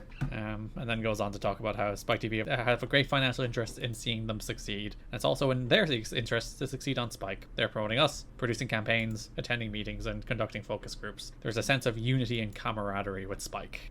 Camaraderie. Don't you bring back cum on this show. Don't you bring back cum on this show. SmackDown Raw, I want more TNA. The goal of TNA in its early shows on Spike will be to introduce the TNA product more than delivering a knockout wrestling broadcast that throws too much at viewers. The plan, according to David Sahadi, is to cater to mainstream fans rather than the internet fans with the first show. There will be 4 to 5 minute matches. This is everything you hate. Wrestler personality profiles and some surprises. I hate all that. As an internet fan, you know what I hate? I hate short, fast matches, personality profiles, and surprises. They're my least favorite thing. Do you think they should have started TNA with Iron Man 2? They should have done a 60-minute Styles Daniels Iron Man for the full hour? Yes. So, on the Spike TV Vince McMahon stuff, Vince McMahon came out to open the September 26th Raw, the last Raw on Spike, not realizing he was going head-to-head with the most well-known accepted mainstream star he ever created, The Rock, who was cutting his own brand of introductions on Monday Night Football. McMahon talked about how this was the final episode of Raw on Spike. He noted that 5 years ago, Raw came from USA to the National Network, which then became the National Network, which then became Spike TV, and said over the 5 years, both sides have grown. He thanked Spike for the partnership, and then said next week they were coming home to USA Network. Spike then pulled the sound so that he couldn't say the words USA Network. That's awesome. It was well known that Spike had told WWE that they could plug the October 3rd show all they wanted. But then they said, psych! Well, like, they were adamant that they couldn't say USA. They're like, they could say next week on Raw, they could say what was on it, and they could even say this was the last show on Spike, but they couldn't say, like, USA Network. Which, to me, sounds pretty reasonable. I don't know. I think it's petty, but I'm for it, though. But, like, they're directly competing with you starting next Monday. I'm perfectly fine with them being like, no, you cannot say where you're airing next week, because all right, Garrett, that competes with us. You own a restaurant. Yes. Right? Mm-hmm. And on the last day of your chef, your main chef working in your restaurant, he's going around to the table and saying, just so you know, next week I'll be starting at this restaurant. I would kick the dude the fuck out. Yeah. But yeah, the idea that Spike are the petty ones for being like pretty reasonable for them, like being you can plug it, you can say this is the last show on Spike, people can work out where the fuck you're going from there, but you can't say it on air. And then they still went out there and said it. And Spike are the petty ones for cutting the sound? Nah, fuck off. You know what? That being said, I do think what Vince did was petty, but again, I don't give a shit. I think it's funny. So. Oh, like I don't blame Vince for doing it because he's Vince fucking McMahon. What are they gonna do? I'm gone next week. They should have like literally put up bars and tone for the 2 hours. They should have started playing TNA over. They should have. They literally should have just cut to like they're like, hey, send us Unbreakable. We're gonna put that on the air. Sound good? That would have been so good if like they think they're running Raw, but they just play 2 hours of Unbreakable on TV. Tell Vince to get fucked because you didn't agree to the terms. Would they legally be allowed to do that? They'd probably be able to sue, but only for like the cost of the last like 3 days of the contract. Like if they feign some technical problem where they're like, we can't stream anything live, we have to put on something taped. Oh yeah, if they bullshit it, they might be able to. But like it would be. And they're like, oh, don't worry, we'll put Raw on at like midnight. Like it would be breach of contract, but like only for the amount WWE paid for that one TV show. I would do it. It would honestly might be worth it. With how many people is Raw doing in 2005? Like 4 million, I think. Exposing 4 million people to the product that you're about to run? Which they were doing during the breaks, to be fair. They were doing TNA ads during the breaks. I might just do it. You'd be like, well, yeah, I'd be like, keep that in your pocket for if Vince mentions USA. Yeah, and then do an immediate switch over. Like, have it on a second feed ready to go with, like, AJ and Joe or some shit. They put up technical difficulty video edits when they attempted to show posters about the move to USA. Then a few minutes later, Jonathan Coachman, who obviously is the voice of Vince in the headsets during Raw, went into a tirade about censorship that was also sound edited. They censored the rant about censorship. Fucking, I take it all back, it owns, actually. Before he told fans to go to WWE.com to hear Vince McMahon's unedited promo. Okay, I'm sorry, I have another point. If this can't be classified as breach of contract, like fucking with the live show, you can just show the fucking Unbreakable 3-way. It would be even funnier if they put Raw like in the lower third, like it was a reaction video. Yeah. And then just play the Unbreakable 2005 match just over it. It's like, pal, we aired Raw. Look at it, it's right there in the corner of the screen. You never specified how big the Raw tape had to be. They were then remembered a strategy that WCW wrestlers used to use on TNT when they wanted to swear, where they would basically swear multiple times in a row. One would get bleeped, and then you'd get the swear through on the back end of the bleep. So they're like USA Network, USA Network, USA Network to try and get it past the censors. I thought they were going to start going like, fuck. Eventually they reach a ceasefire after like an hour and a half where they're like, fine, you can mention fucking USA. Come on. That would have been so funny. They really should have fucked with them more and just put TNA on the screen. If you want to get around it, like in those ad break sections, just start playing full matches. Just Monty squashes for the entire ad. Yeah. I think your advertisers might have an issue with that, but I think it's a No, good idea. put them in the place of where you're going to put the TNA ads anyway. You can get a Monty squash in there. They're only 90 seconds. Yeah. Once the relationship ended with that Raw, they then removed all mention of WWE from the website, put a plug to Impact on the front page, and then the plug stated, Sprite brings you the new wrestling alternative. TNA Impact delivers a distinct brand of high-risk live athletic entertainment. TNA's roster includes some of the most exciting and recognizable stars in wrestling today, such as Jeff Jarrett, Raven, Jeff Hardy, AJ Styles, Abyss, Shawn Waltman, Christopher Daniels, Monty Brown, and others, plus the X Division 6-sided ring, Ultimate X King of the Mountain, 6 sides of steel. So that is like the end of our pretty endless slate of news about Spike. We're not even done the news. That's just the end of the Spike news. Kevin Nash verbally agreed to a 1-year deal to return to TNA beginning on September 27th for the Spike tapings, the first Spike tapings. Nash appeared on posters and signage for Bound for Glory. He challenged Jeff Jarrett to a match on the tapings, setting up the pay-per-view main event. His deal is for 4 pay-per-views and 16 TV tapings for a 20 dates total. That's 1/3 of TNA's schedule, so he'll be a sometimes food in the next year of TNA. It seems like a good spot for him. On Wednesday, before the Spike debut, TNA Wrestling announced that the Dudley Boys had signed with TNA. The Dudleys were officially referred to as the tag team formerly known as the Dudley Boys. I know them as the Deadly Boy. Yeah, I love BRD. They signed a multi-year deal with TNA. The Dudleys have been embroiled in a legal battle with WWE over the use of the Dudley Boys name, going back to the fact that, one, they didn't invent it, but they did buy it, and they do own Devon Dudley and Bubba Ray Dudley. So they didn't do a major makeover as they decided on Team 3D of Bird and Devon.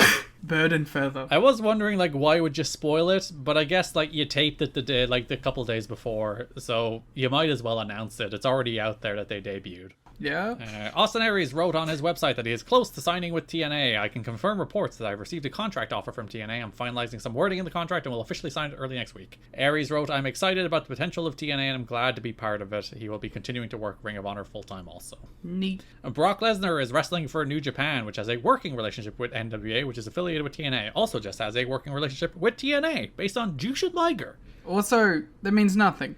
Yeah, and like currently it is the period where he has that insane no-compete through 2010. They really didn't want Lesnar doing shit.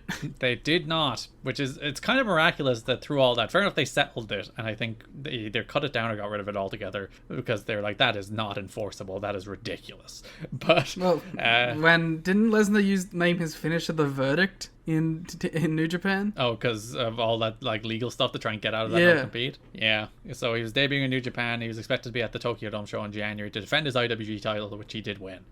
But yeah, there's rumblings, and there'll be rumblings for a while, like Brock sniffing around TNA. For people who are shitting their pants at Lesnar being IWGP champion, it was the fake one, don't worry. And like Kurt did say at one stage that Lesnar called him and was like, can you get me into TNA, but I'll want Kurt Angle money. And they were like, we're already paying Kurt Angle money, we can't really afford a second Kurt Angle money. Yeah. You can cut some other guys. Yeah, just call Daddy. He'll give you some Brock money. Find a way to get Lesnar. But this was 07. This like Brock was a prodigy and he was awesome, but he was kind of shit in New Japan. Oh, it wouldn't have worked out. But you try. It's Brock Lesnar. Yeah, but like, but it's Brock Lesnar in 2007. I do think, like, I would have tried, because like Brock did rock in his first run. He's a prodigy, like, legitimately. But like post UFC run Brock is a lot different than pre UFC run. Because UFC made him a star again. Thank you. And TNA probably wouldn't have. No. A more important potential return. Dixie Carter spoke to Johnny Fairplay this past week about returning. I don't think he ever shows up again, but it's constantly, like, for months a thing that's like, they talked with Johnny Fairplay about potentially returning. Impact 1000. This always happens when something new happens. She wants to bring Fairplay back, believing he's a mainstream star. The booking committee always hates it, thinking it's already been proven he means nothing. So the idea she floated to him was host of Explosion and to do a Piper's Pit type segment on the pay-per-view. But obviously that doesn't really turn it. Johnny Fairplay as Waltman and Alex Shelley's manager would have been the most chaotic timeline. Yeah, that was a pitch. That was an idea. That's insane. Story to keep track of. TNA founder Jarrett visited WWE headquarters Friday afternoon to meet with Vince McMahon and John Laurinaitis about a potential pro wrestler named Oleg Prudius, better known to people listening as Big Vladimir Kozlov, who has competed in Russian fist fighting. I've been friends with the McMahons going back to Vince's father, Jarrett told WWE.com in between meetings with management. So who knows? The only thing I know for sure about life and the wrestling business is that it will be different tomorrow than it is today. It is constantly a kaleidoscope that is subject to change. One telling sign of where Jarrett stands with the promotion is that Jarrett was scheduled to fly into Orlando last Sunday morning and be backstage at Bound for Glory, but never actually arrived at the show. He said he had a malfunction of his pacemaker and couldn't fly to the show. TNA CEO Frank Dickerson, who is now in his 4th month in TNA, is taking a more hands-on role after feeling out the company. Hands-on Dickerson? We have had enough. Come on the show, sir. Stop. I didn't know that was come. Is taking a more hands-on role after feeling out the company to see where members of management stand politically. Dickerson brings a different mindset to promotion, which means he won't serve the interests of the Jarretts, but rather the promotion and probably the Carters. So this, like, Jarrett started fishing talent to the WWE, and in the process gave an interview to WWE.com. You're done, man. Get out. Goodbye. No more company for you. You have to think that when he did this, he had to know that was it, right? I think he probably saw writing on the wall and decided to make a big Hail Mary attempt to get in the good graces. So I think this is like, oh, I got a guy who Vince might like. Look at him. He's a big, beefy, frickin' Russian dude who'll beat the shit out of people. Hey, Vince, maybe you have a job for me. Because I think I'm not going to be at TNA any longer. Yeah, he has been on the outs at TNA for a while, basically since Dusty lost power. Even though he was an advocate for Dusty losing power, but that was his play, and it didn't go as well as he would have wanted. Well, if I go into the mind of Vince McMahon for a moment, I think he probably viewed it as weakness and him winning. Yeah, and like that's the meeting where he's like, "Fuck yeah, I'll take that. That makes TNA look bad." Yeah, hey, Jerry, want to go out and do an interview with WWE.com while you're here? So I can make you look like an even bigger fucking joke? And then I'm not going to give you a job? The strain of the relationship between the Jarretts has been a shame. Yeah. Just through this whole thing, with all the Vince Russo nonsense, with the Panda stuff, with the stuff in the summer about them potentially trying to leave TNA when he had to drop the title and he didn't want to drop the title because he thought he was going to be forced out if he dropped the title. And now it looks like this is basically the last straw. We'll cover it whenever he's actually fired. I assume sometime in the November month when they're like, yeah, that you can't do that, Jerry. I'm sorry, you got to go.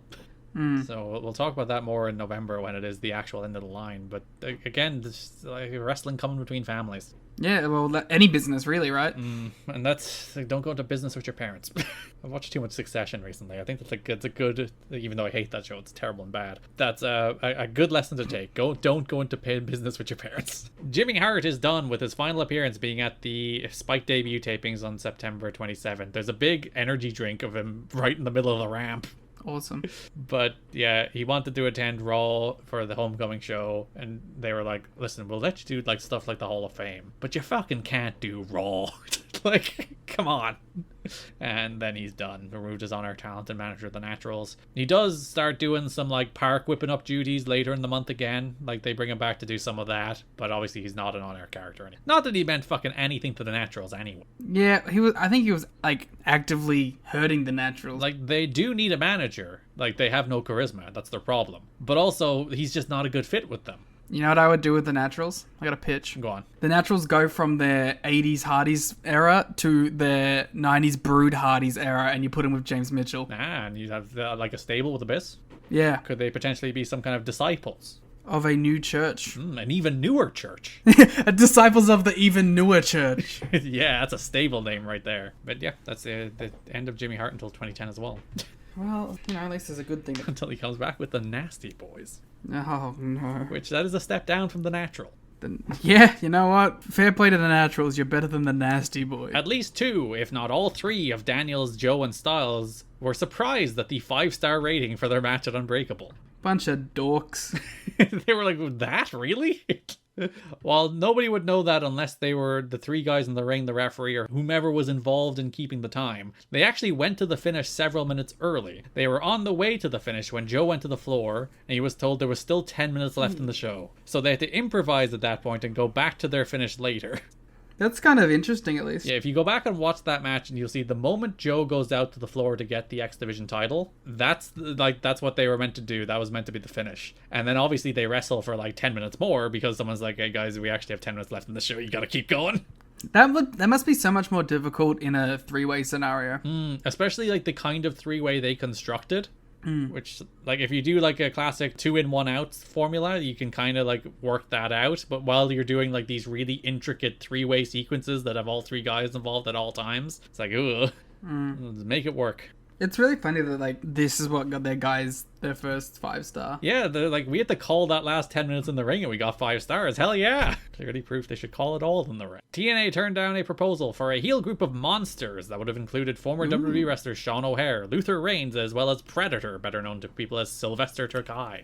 Which monsters would they have been? They're no Abyss. Sean O'Haire as the Wolfman, Luther Reigns as the Mummy, Sylvester Terkay as Dracula. It's called Predator. No. Could he not be the Predator? Well, I guess, but that means Shawn O'Hare's the alien. You can't still be Wolfman? You can't have Wolfman and Predator on the same team? No, and Luther Reigns is versus. When AJ Styles recently had a son, his middle name given was Covell, which, not coincidentally, is the real name of Christopher Daniels, Daniel Covell. Daniel's wife, Lisa, on October 21st gave birth to a baby boy, Joshua Allen Covell. Allen is the first name of AJ Styles, so they named their kids after each other. It's very sweet. That is also maybe one of the most Dave sentences ever written. Yeah, there's a lot of commas. There's a lot when going AJ on. Styles recently had a son, his middle name given was Covell, which, not coincidentally, is the real name of Christopher Daniels. Too many commas, too many sidetracks. So that's the news. Yay! Everyone clap for the news. For context, I don't know what this is going to be edited down to because there's a couple breaks and pauses. We have completed the news in this recording 3 hours 15 minutes in. The news usually goes like tops an hour 20. Usually like 40-50 minutes. 3 hours 15 minutes in, we have completed the news on this recording. That brings us to broad topics, starting with the NWA World Heavyweight Championship match between Jeff Jarrett and Kevin Nash, a match that definitely, absolutely, positively happened. I think it was actually ended up being like one of the best world title matches in TNA history, right? I assume, given you, I believe, unironically believe the first Kevin Nash Jeff Jarrett match is one of the best world title matches in TNA history, you're very excited for this. But in my defense, that's because most of them aren't very good. So we already talked about the main event angle of the first Impact on Spike, where Nash walked out, made it the challenge for the match at Bound for Glory after power bombing Jeff Jarrett. Then the following week, Larry Zbyszko's in the ring with Mike Tenay. Mike grills Larry about how Jarrett got the title shot in Canada, and Larry's like, don't you worry about it, don't you think about these kind of things, it's fine. Which is weird for Larry to say. He's normally like, he's not like he's particularly a heel guy, but he's just kind of inept. But I do at least appreciate the bit of continuity of like, well, how did this man get a title shot in Scott D'Amore's home promotion? What happened there? You in on that conspiracy? And then he just said, no answer. He's like, Mike, shut up, we're talking about something else here. We've moved on. Larry announces Tito Ortiz will be the special referee for Jeff Jarrett versus Nash at Bound for Glory. Tito comes out and very awkwardly says fans will get Bound for Glory. It's very good. It flew off the tongue. I think he's trying to play off the same thing he did for Hard Justice, where he did the line that there will be Hard Justice, but that makes sense. And this did not. Yeah, he's just trying to shoehorn the pay-per-view name somehow into his very bad promo, by the way. There was apparently reports that, like, this was even worse than it seemed taped. But taped, it was not very good at all. No. Which is funny, because, like, Tito can promote a fight. So it's interesting that it's not necessarily a skill set that is translating. It's the classic can't throw a worked punch thing, isn't it? Except he can throw a hell of a worked punch. Yeah, but he can throw the worked punch, but he can't, like, speak extemporaneously about an upcoming match without it sounding painfully scripted. Or maybe they did make the mistake of actually scripting him. It's like, here's your 4 lines. Or maybe he was just nervous and wrote a bunch of shit down he wanted to say, but he sounded like a robot. He sounded like he could barely get words out, and then got some words out. But he has rules, 2 of them. You respect him as a referee, and if you lay a finger on him, he will break yours. Which is a lot nicer than what Kevin Nash said he'd do. Jarrett's music hits, and Don is just like, oh no. Just pure depression. Don feels the same way I feel, at least. We're in week 2 on Spike, and Don is already just like, fucking this guy again. And Jarrett does a promo where it's the same thing all the time. I'll send you back to Hollywood. It's not going to be the longest yard. It's going to be the longest night of your career. Then Nash comes out and brawls with Jarrett. And Tito picks Nash off with a choke, chokes Nash out, and just leaves him laying on the mat choked out. Yeah, kills him. It was so weird. And then he just kind of pushes Jarrett away. But it's like, why did you have him choke out the baby face? I guess to set up the... Is Tito Ortiz on planet Jarrett? Yeah, the planet's not out of axis. It's in the correct orbit. Or maybe you knocked it into the axis of planet Ortiz. Huntington Beach is on planet Jarrett. So the main event of this episode, the tag team dream match, Team 3D versus America's Most Wanted. Mike Tenay talks about how he received hundreds of emails about this match. I wish he followed up with, I didn't read a single one of them. I just read the description. They all said AMW good, fire Team 3D. Which is weird because seem to do, and like people are into them. Yeah, it's that Impact Zone. They're very easily led. And they're all from jamestorm@gmail.com. I just love the idea of being like, look at all these emails in my inbox about people being. How do so many people have Mike Tenay's email? Yeah, is Mike Tenay giving away his email on the air? Come on. Was it just like mtenay@tnawrestling.com? People are just guessing. Mike@tnawrestling.com? So, the idea that there's like 100 people sending in emails about this match specifically implies that there's like at least 5,000 people who have guessed Mike Tenay's email address. Oh, he did do a column for the website. Maybe it was in that, because he did an Ask the Professor column. So maybe he did put an email in that. Dear Mike, here my question for you is, AMW versus Team 3D. I'm very excited. Thanks. Like, they talk for the whole match about how this is the match between the two best teams in the world. And again, the Naturals are there. They're the NWA World Tag Team. Who cares? I think that's everyone's attitude at the moment. It's like, well, the Naturals are champions for now. It's fun to watch Devon and Bubba work the six-sided ring for the first time here. And there's a couple instances where Devon in particular, I think, is like, where do I whip a guy? Yeah, there's a lot of that go for an Irish whip, push him back on the ropes and then go for the Irish whip in this. And I was like, there's like 4 ways you can whip a guy. Just don't whip him to the 2 ropes that you can't in a tag team match. Yeah, well, you gotta learn. It's fun seeing guys learn the ring. Yeah, and I see it comes pretty quick. But yeah, it is one of those things where it's like you can actively see Devon being like, ooh, corners. And I guess after like years and years of having muscle memory of just like whip somebody in a direction, then you're like, oh, and not even thinking about it anymore. Yeah, it's like angles. 3D, go for the 3D, but we get the debut of Gail Kim. Oh, yeah. Damn, I forgot. I was like, because I watched all these shows at the same time, I was like, Gail's been here forever. But no, yeah, Gail Kim's here. Yeah, Gail comes out, low blows Brother Ray. Jarrett then hits Devon with the belt. Belt shot and death sentence to Bubba. Death sentence to Devon too. Both guys are bleeding like hell. Guitar shot to Bubba as Planet Jarrett and Gail Kim stand tall. And Team 3D have been decimated. They've been laid out. They've been destroyed by Jarrett and AMW as the heels get their big moment over the new plucky baby faces who can't work the next TV taping because they're working All Japan. So they need to be written out for a little bit. I like that it took literally 3 minutes for Gail Kim to be under the threat of physical violence from a man. Like, that's the stage that pro wrestling is at. Yep. I guess you could say that AMW and Planet Jarrett murdered Team 3D. Killed them, caused them to be taken to a morgue, which is All Japan, I guess. The morgue that is All Japan Pro Wrestling, and yeah, they were buried there in somewhere Corrigan or something. And thus, I believe, Liam, after that demolition, after that destruction, you can only do a funeral. Okay, so this is the best segment in TNA history. It's so funny, it's so good, and even in the like broader context beyond itself being just a funny segment, I cannot believe how many people's like next 10 years of their career personalities were formed in this one segment. Yeah, this is particularly, we're talking about the Team 3D funeral in case you didn't get the subtle setup for that. So on the next episode of Impact, they go to a funeral home and they hold a funeral for Team 3D, which is one of the more famous segments of this era. And as you said, it's especially James Storm, but you get a lot of EY in this as well. But this is like the coming out moment for James Storm in particular, where he has gone from a guy who's like, he's never been a bad promo. It's not the case that like James Storm has been dog shit until now, but he's just been a real generic white meat babyface promo. It's like, oh, I'm going to get revenge. I'm going to kick your ass because I'm a cowboy. Sorry about your damn luck. Like, that's been all of his promos. He's a better promo than Harris. He always has been, but he's never had like an interesting personality. And now he's developing goofball, heel, cocky, piece of shit drunk. Which is the best personality.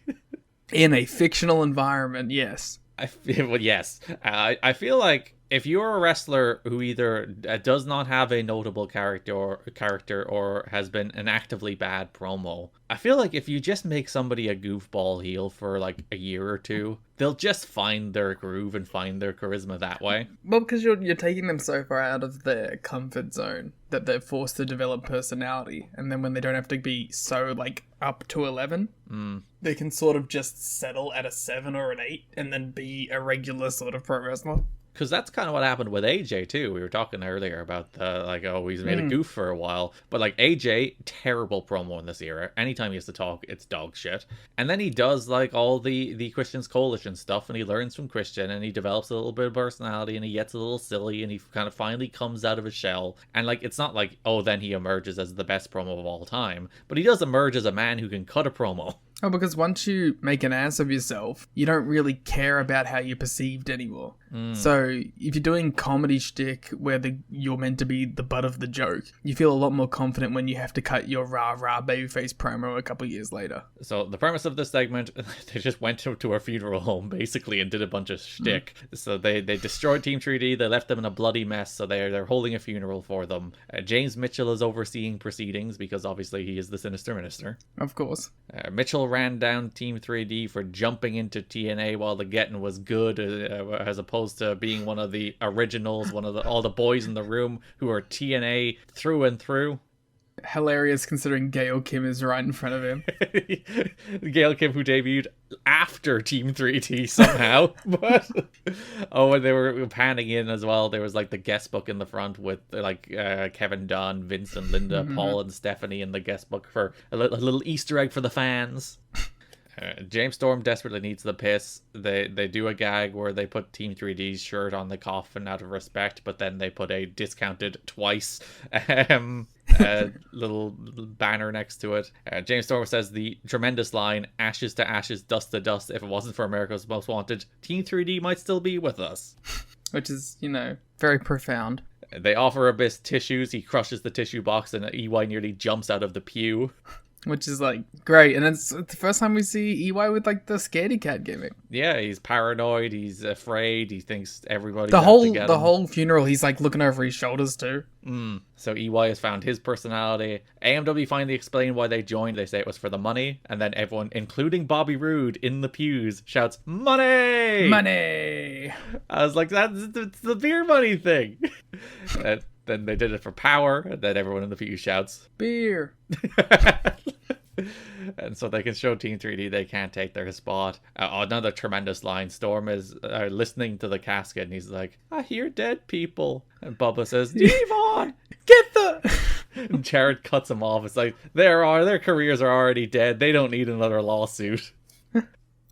It's a great joke, and Storm sells it so well. Yeah, and they'll reconvene after Bound for Glory for Nash's funeral, because they plan to kill him too. And as they're walking away, Storm, who previously needed the piss, starts the piss in the coffin before Harris drags him away. At the behest of Jeff Jarrett. It is just the perfect, goofy, silly, we rolled a camera and saw what happened in a funeral home with a bunch of goofballs TNA comedy kind of segment. It's the kind of thing where it's like, it's clear they didn't really write anything. They just had some ideas. They went in there, they shot it, and it turned out magic. Yeah, this is the kind of thing that film students would shoot, but it's funny. So, hey, good work. Yeah, there's we talk about TNA comedy, and there's something to it being like deliberately ramshackle. It needs to feel like found footage. Yeah, it's like the Kevin Nash stuff. It's like if there was a pre-produced promo, it would suck, but it's Kevin Nash in a hotel room and a whiteboard. It's like like the low budgetness of it, the kind of we just stuck a camera on these guys-ness of it is what makes it good. It's like it feels improvisational. It doesn't. Well, especially because like those ones are meant to like parody shoot interviews too. Because so it's meant to look like literally a one camera setup in a shitty hotel room. It feels organic. It doesn't feel like a now for our scripted comedy, which I think so much of wrestling comedy feels like. Because like WWE comedy is like Vince McMahon's slapstick pie in the face. And what's AEW comedy? It's TNA comedy with like budget and worse. And then TNA comedy, yeah, it's improvisational. It's goofy. That's TNA comedy at its core. My favorite part of reading The Observer about this was there's like, he recaps it like he recaps BTE. Okay. Where it's like, he's just like, oh, one bit after another. And usually these are the kind of things I'd hate, but it was really funny and all the gags were funny. Yeah, I get you. Oh, but yeah, one of the best bits is they come back from it afterwards and Mike Tenay is like raging. It's like, I cannot believe that kind of disrespect. And the crowd are chanting, that was awesome in the background at the vignette. And me and you were chanting that was awesome, or at least saying it. Dave was told that Eric Young and AMW in particular, and maybe James Storm more than anybody, will get over strong from this. And internally people are thinking the segment will put some people on the map, which they were right. It did. So the amazing thing, according to Dave, is that the entire vignette was shot at a cost of less than $1,000. It was just done with JB's camera, no lighting, no sound guy, a one camera shoot, and edited by Borash and Jesse Ward of Tough Enough fame. Nice. So the classic, we spent no money on it. We basically just brought a camera to a funeral home. They let us film there and we filmed there. We gave him $200. On the Go Home show, franchise has Jarrett, Monty, Abyss, and Mitchell, because the main event of the Go Home show is Jarrett, Monty, and Abyss versus Styles, Hardy, and Lance Hoyt. Franchise looks to start with Jarrett, but Monty grabs the mic. Monty doesn't want to hunt with Jarrett, but against him. I was like, should have used hunt him rather than be hunted. There's something. I think that's what he meant. I think he just fucked it up. When he said, I want to hunt against you, I was like, it's not a good turn of phrase there, Monty. Monty wants his title shot. He's never got his title shot, and Jarrett suggests Monty plays his cards right, but Monty just plans to go all in sooner or later. Whoa, Monty Brown confirmed for All In. I was watching a bunch of 2009 TNA where Sting says, I'm all in, like 15 times. I was like, oh, foreshadowing. What did he know? So the main event of that episode, Jarrett, Monty, and Abyss versus AJ Styles, Lance Hoyt, and Jeff Hardy. As Monty's making his entrance, they play the football B-roll again, so they're getting their value for money there. Fair enough. My favorite thing about every Jeff Hardy entrance is his music hits, and there's like the low male chorus of boos, followed by the high-pitched women cheering. The John Cena effect. Yeah, it's like boo every time. And the boos always come in first before the cheers get there. It's really fun. I've always loved like people who are that polarizing. So this show airs the day before Bound for Glory, and Abyss and Hardy will be in Monsters Ball. And this is the main event of this episode that airs at 11 p.m. So, in theory, the second that these guys get to the back, they're going to be dragged into their dark rooms without food. I hope they at least give them like a water so they're rehydrated after they wrestled. They don't get water. But before they go in. Nope, that's a specific rule, is that they don't get water. Yeah, when they're in there, but in like the minute while they're dragging them to the dark room, just let them hydrate a little bit. Nope. Have you ever seen Abyss? No man has ever needed hydration more. That's his plan. He got his shirt really wet so we could wring it out while he was locked in the room. He can drip it into his mouth while he's stuck there. Jeff can lick his face paint. It's actually edible face paint. Disgusting. I love this match, by the way. I thought this was a real good, real fun TV main event where AJ looked like an absolute $1,000,000. Like AJ was running wild. He hit the dropkick. He hit the Pele over his shoulder while Jarrett was coming at him. Like he dropkicked, I think, Monty, and he did his big like pose because he hit a dropkick. And then just seamlessly, as Jarrett stepped behind him, he just nailed him with the Pele. Dives and tornado DDTs, and there was a ton going on. And the cool babyface team of Lance Hoyt, AJ Styles, Jeff Hardy. It's everything you'd want from the classic let's throw a bunch of people who are in opposite pay-per-view matches against each other in a 6-man tag on the Go Home show. Your favorite. It is one of my favorites. It is a timeless classic. It works every time. Styles went for the spiral tap, but Daniels ran out, grabbed Styles' leg. There's a bunch of other stuff, like they announced a tag title rematch that we'll get to in a second, and there's some Cassidy Riley stuff that we'll get to when we get to Raven. But for the most part, this is just your classic go-home show. Jarrett was about to stroke Styles, but Monty pounced. You can't put stroked and pounced together. God damn the finisher names in this company. It's too horny. Jarrett was going to stroke the phenomenal AJ Styles, but Monty stole the stroke and pounced the phenomenal AJ Styles instead and pinned him. It's a lot. Everybody brawls, we go off the air, Nash strolls out, stares down Jarrett. I liked the finish. I liked Monty just not giving a fuck. And like pouncing him out of the stroke, which was fun.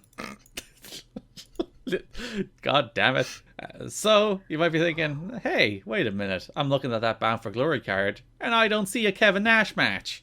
I say you should have done your research before this. Well, how did you not know this? So they did an angle on the pre-show where they explained that Kevin Nash is out of the main event. Raven demanded to be put into it. Then Rhino comes out. It's like, you're a little bitch these days. Has some girl caused you to go soft? That's fucking rude. And Raven is like, what the hell, man? We're friends. But Kevin Nash is taken out. Kevin Nash was taken to a local hospital in Orlando, Florida on Saturday, one day before Bound for Glory, as a precautionary measure. According to one source of management who was in Orlando for Bound for Glory Fan Fest at the time Nash was taken to the hospital, Nash was experiencing cardiac problems, mild cardiac problems, it must be stated. Nash called 911 from his hotel room and accompanied to the hospital by Terry Taylor. Nash was not medically cleared to wrestle at Bound for Glory. Nash underwent a battery of tests, all of which came back negative regarding it being a heart attack, and then a contingency plan was put in place for Rhino to win the NWA title to continue tradition of having a babyface title win when another previously scheduled babyface challenger is unable to wrestle. Is that the reason? Well, it's the idea. It's like we had to not deliver the main event, so as a make good, we'll give you a title change, so no one will give out. I hope that was like a rule.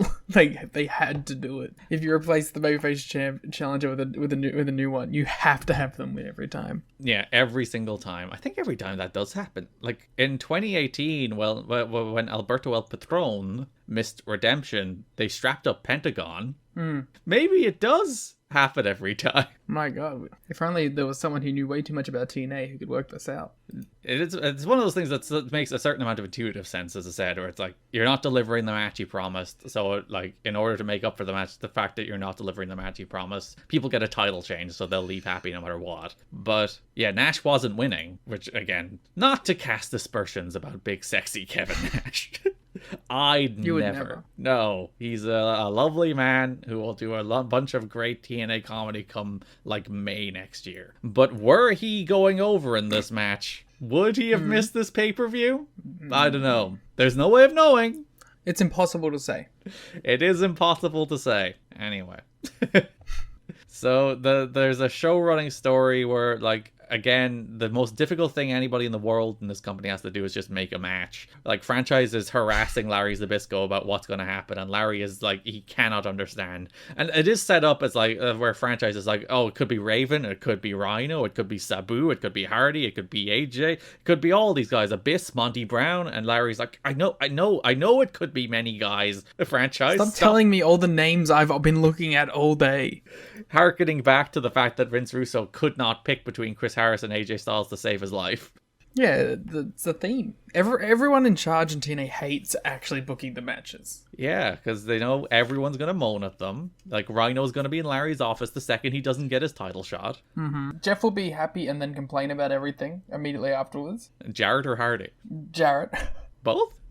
Yes. Yeah. Hardy will just drop randomly from the rafters to confront Larry Zbyszko. Abyss will do his pose in Larry's face and get him wet. The TNA roster is just like Larry Zbyszko's rogue gallery. Yeah, the lights will go out in Larry's office and Sabu will be there. That's how he gets around. Monty pounces through a wall like the Shockmaster. We don't have to do this for everyone. We can move on. So eventually, Franchise goes back to Larry, and Larry's like, all right, we'll have a 10-man number one contenders match. Jarrett, who previously earlier in the show was like, gimme anybody, is furious at the idea of having to wrestle the winner of a gauntlet match, who also wrestled earlier that night. So he's wrestling a guy who's already wrestled twice, and he's angry about it. Which is like, I don't know. Yeah, I guess the idea is that he's meant to be like this bitch heel champion, but you know, it could just be that he doesn't deliver it well. And that was someone with more self-awareness could deliver it stronger. This was, I think like maybe the idea is like he's mad that he doesn't know who the opponent is going to be. No, but it doesn't make any sense with him earlier being like, I'll take on anyone. And it's like the heel bravado, but then you give him what he wants and he gives out kind of thing. But again, he should be happy that he's wrestling a guy who will have wrestled twice. He should also have someone who calls him out on his bullshit.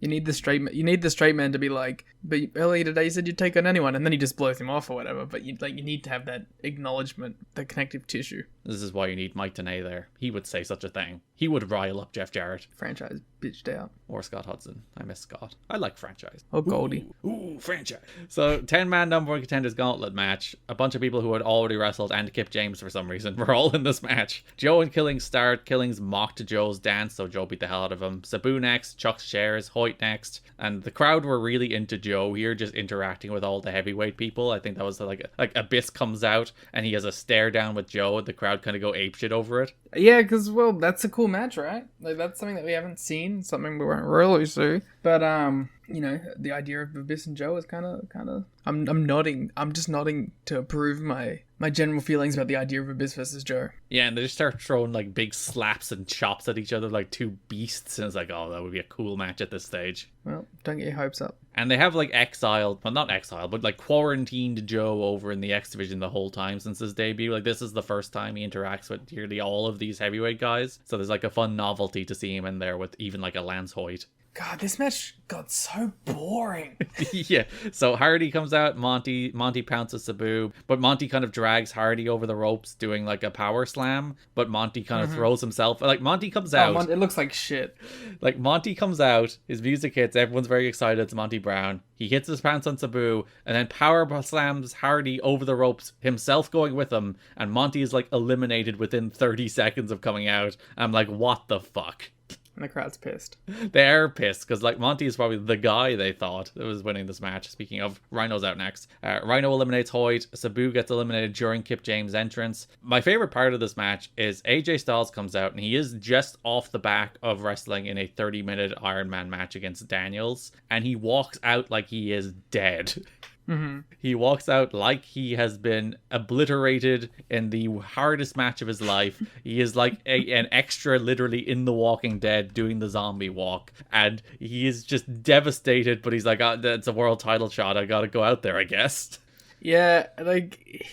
The physical selling of it is really well done. Yeah, like he's limping, he's walking slowly, like... He looks like he has been murdered. Yeah, so good. So good. And then, as you said, the match was moving along at a nice little clip until this, you know, like everyone was doing moves. Joe was out there. It was kind of fun. Sabu was chucking chairs at people. Everyone was having a good time. Then once AJ, who was the 10th man, came out, the match just kind of stopped. Me and you had a breakdown because we're like, why is no one doing anything? Because usually when all the guys come out, that's when you start ramping things up and going toward your finish. And here, all the guys came out and a bunch of them were left and they just stood around for like 2 whole minutes. Yeah. It makes no sense. So Kip saved Killings from elimination, more or less. The idea was like he pushed Killings away so Killings wouldn't be eliminated, but he fell off the apron in the process. Didn't look great, but that was the idea. Truth was then immediately eliminated, which is like, oh great, okay. Good for him. Styles and Joe start fighting, but Abyss chucked them both over, but then turned into a gore from Rhino, thrown out. Rhino is your number 1 contender. I mean, good. Mm-hmm. I'm glad. Mm-hmm. I just...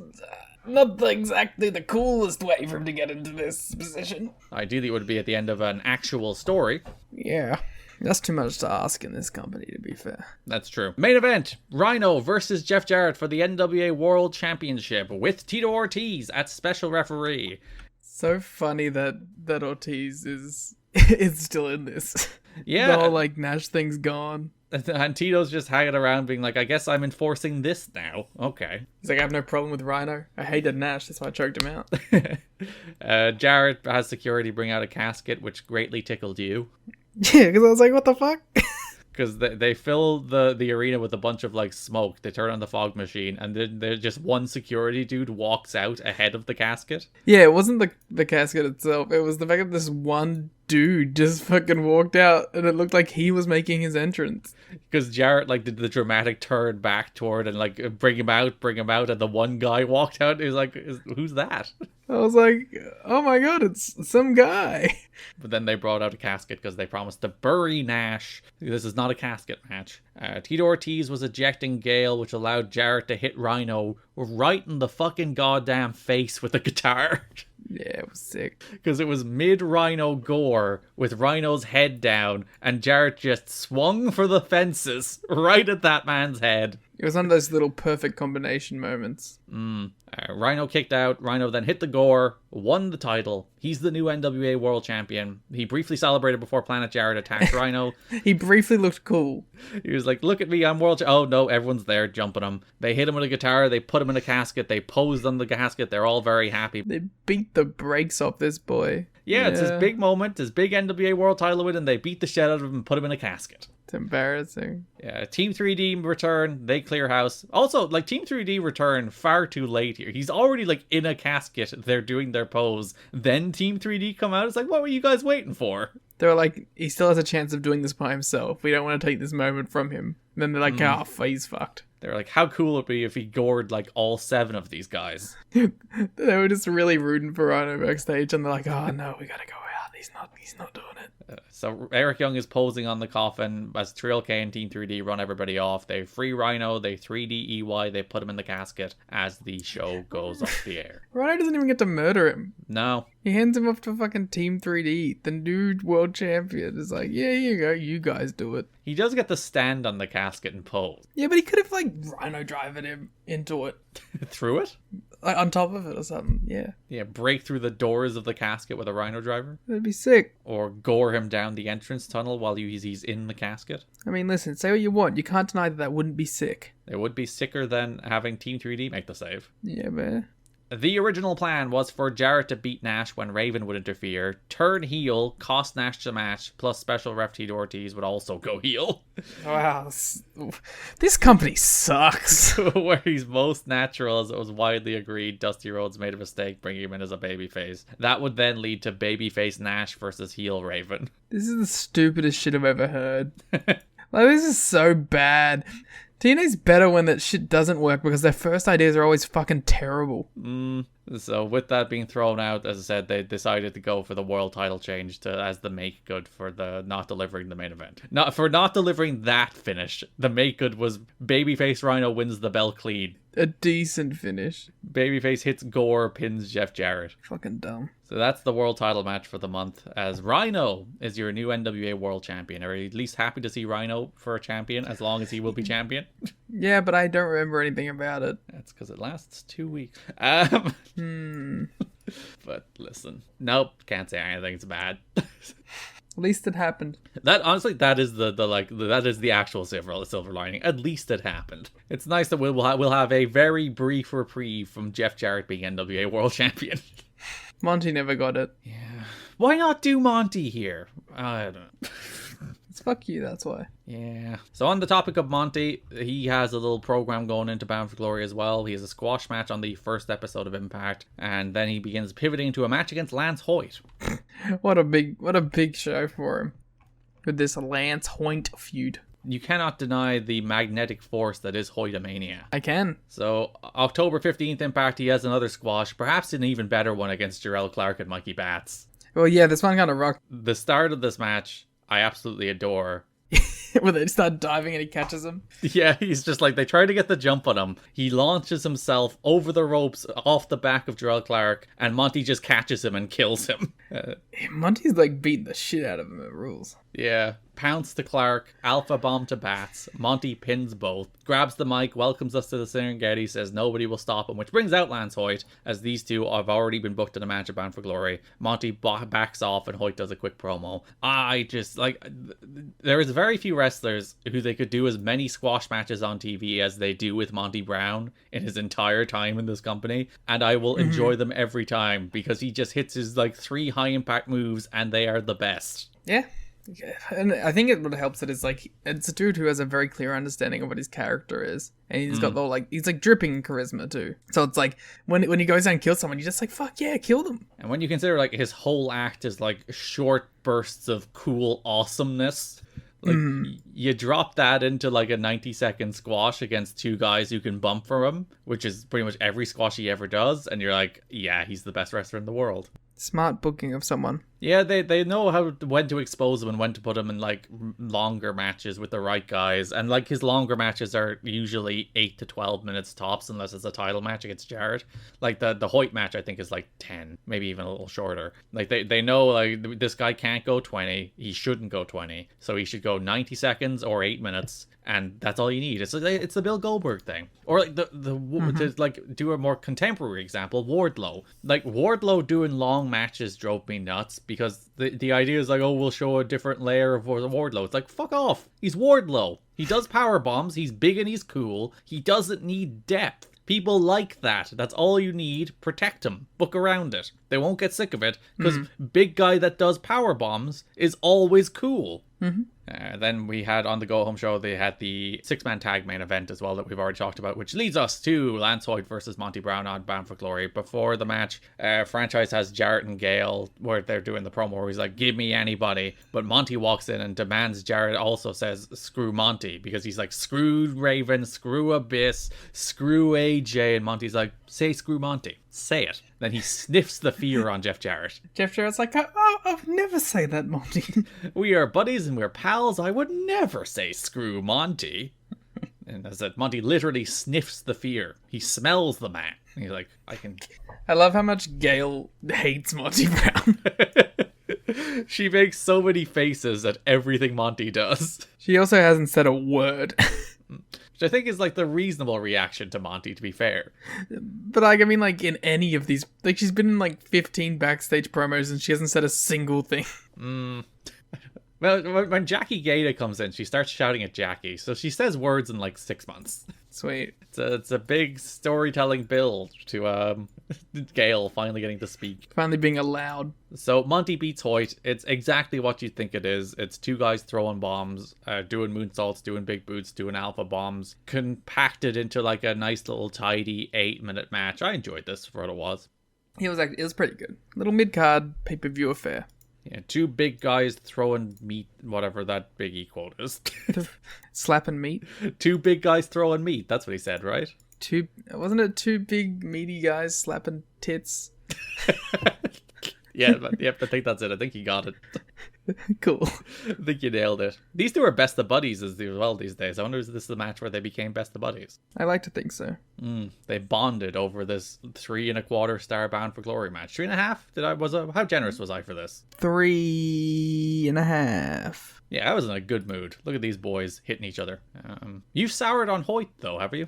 Yeah, he's shown no sign of improvement. So I'm just kind of bored of him. Well, I think bookers are at this stage as well, because this is kind of like the end of Hoytomania. Not that they really committed to Hoytomania at all. Which I think is the problem. Yeah, they were like, let's dip our toe in the idea of the singles run. We'll give him like the singles Bobby Roode match. We'll give him a singles Abyss match. And we'll give him a singles Monty match. But what's the common denominator between those 3 matches, Liam? Taking them L's. Yes, he lost all of them.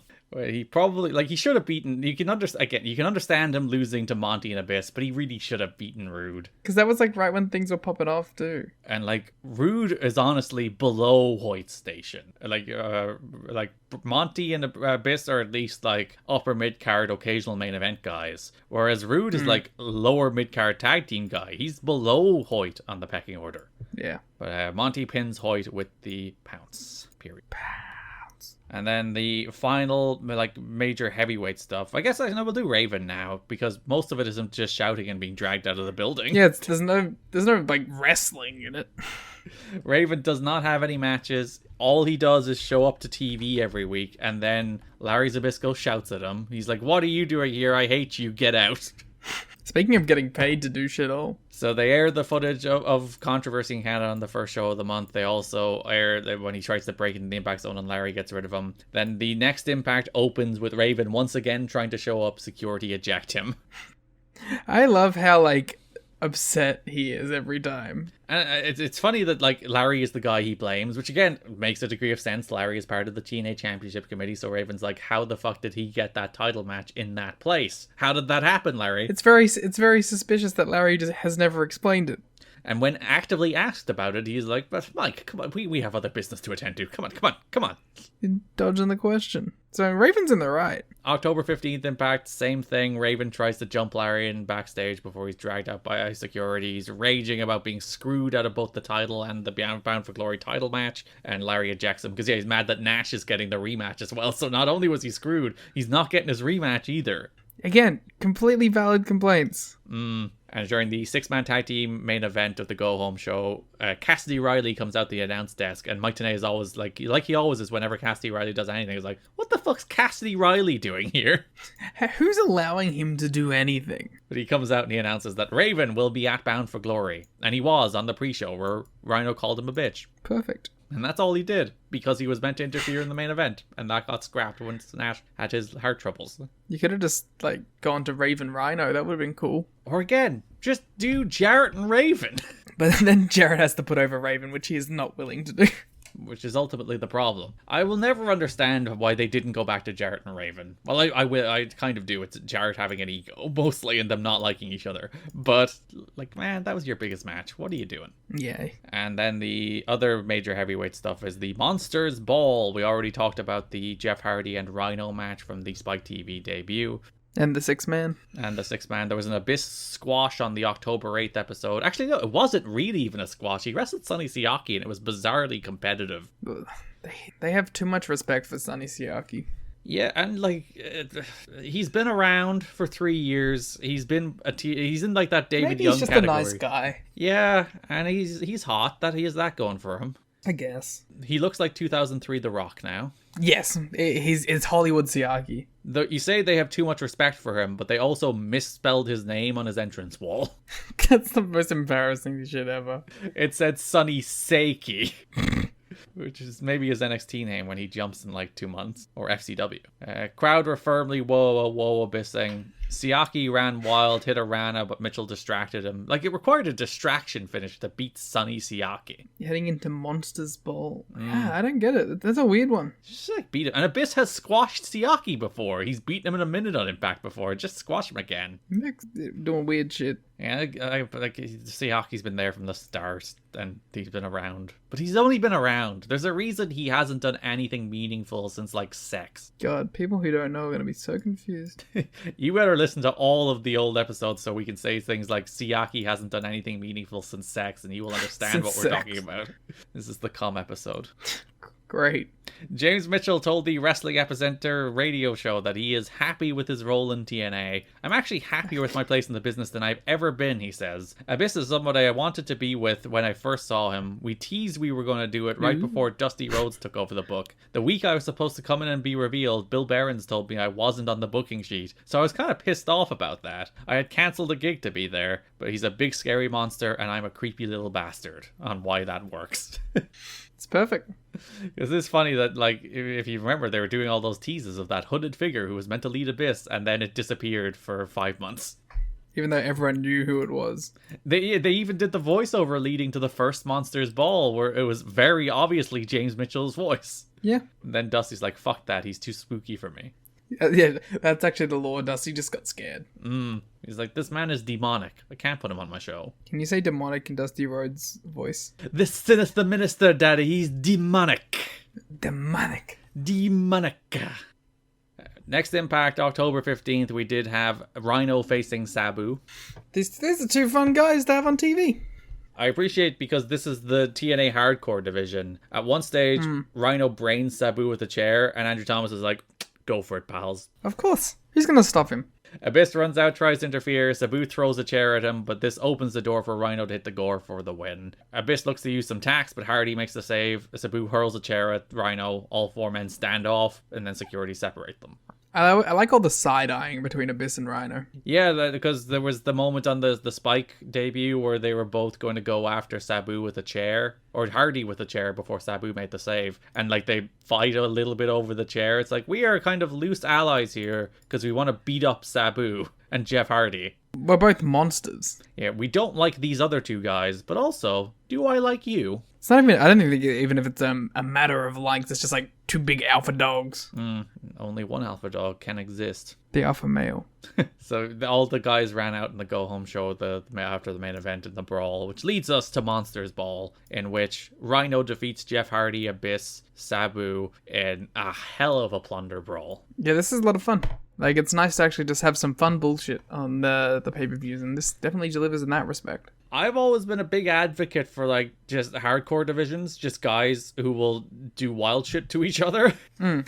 And, like, these are 4 guys perfect for that little subsection of the company. It's just like Rhino, Abyss, Sabu, and Hardy. You can put them in pretty much any combination in a dumb plunder match, and they will have a very enjoyable dumb plunder match. And you put them all together in a dumb plunder match, and they'll take it to the next level, and Jeff Hardy will jump off the top of the Impact Zone. Yeah, the plunder match from Dynamite 100 gave me a lot of vibes from this.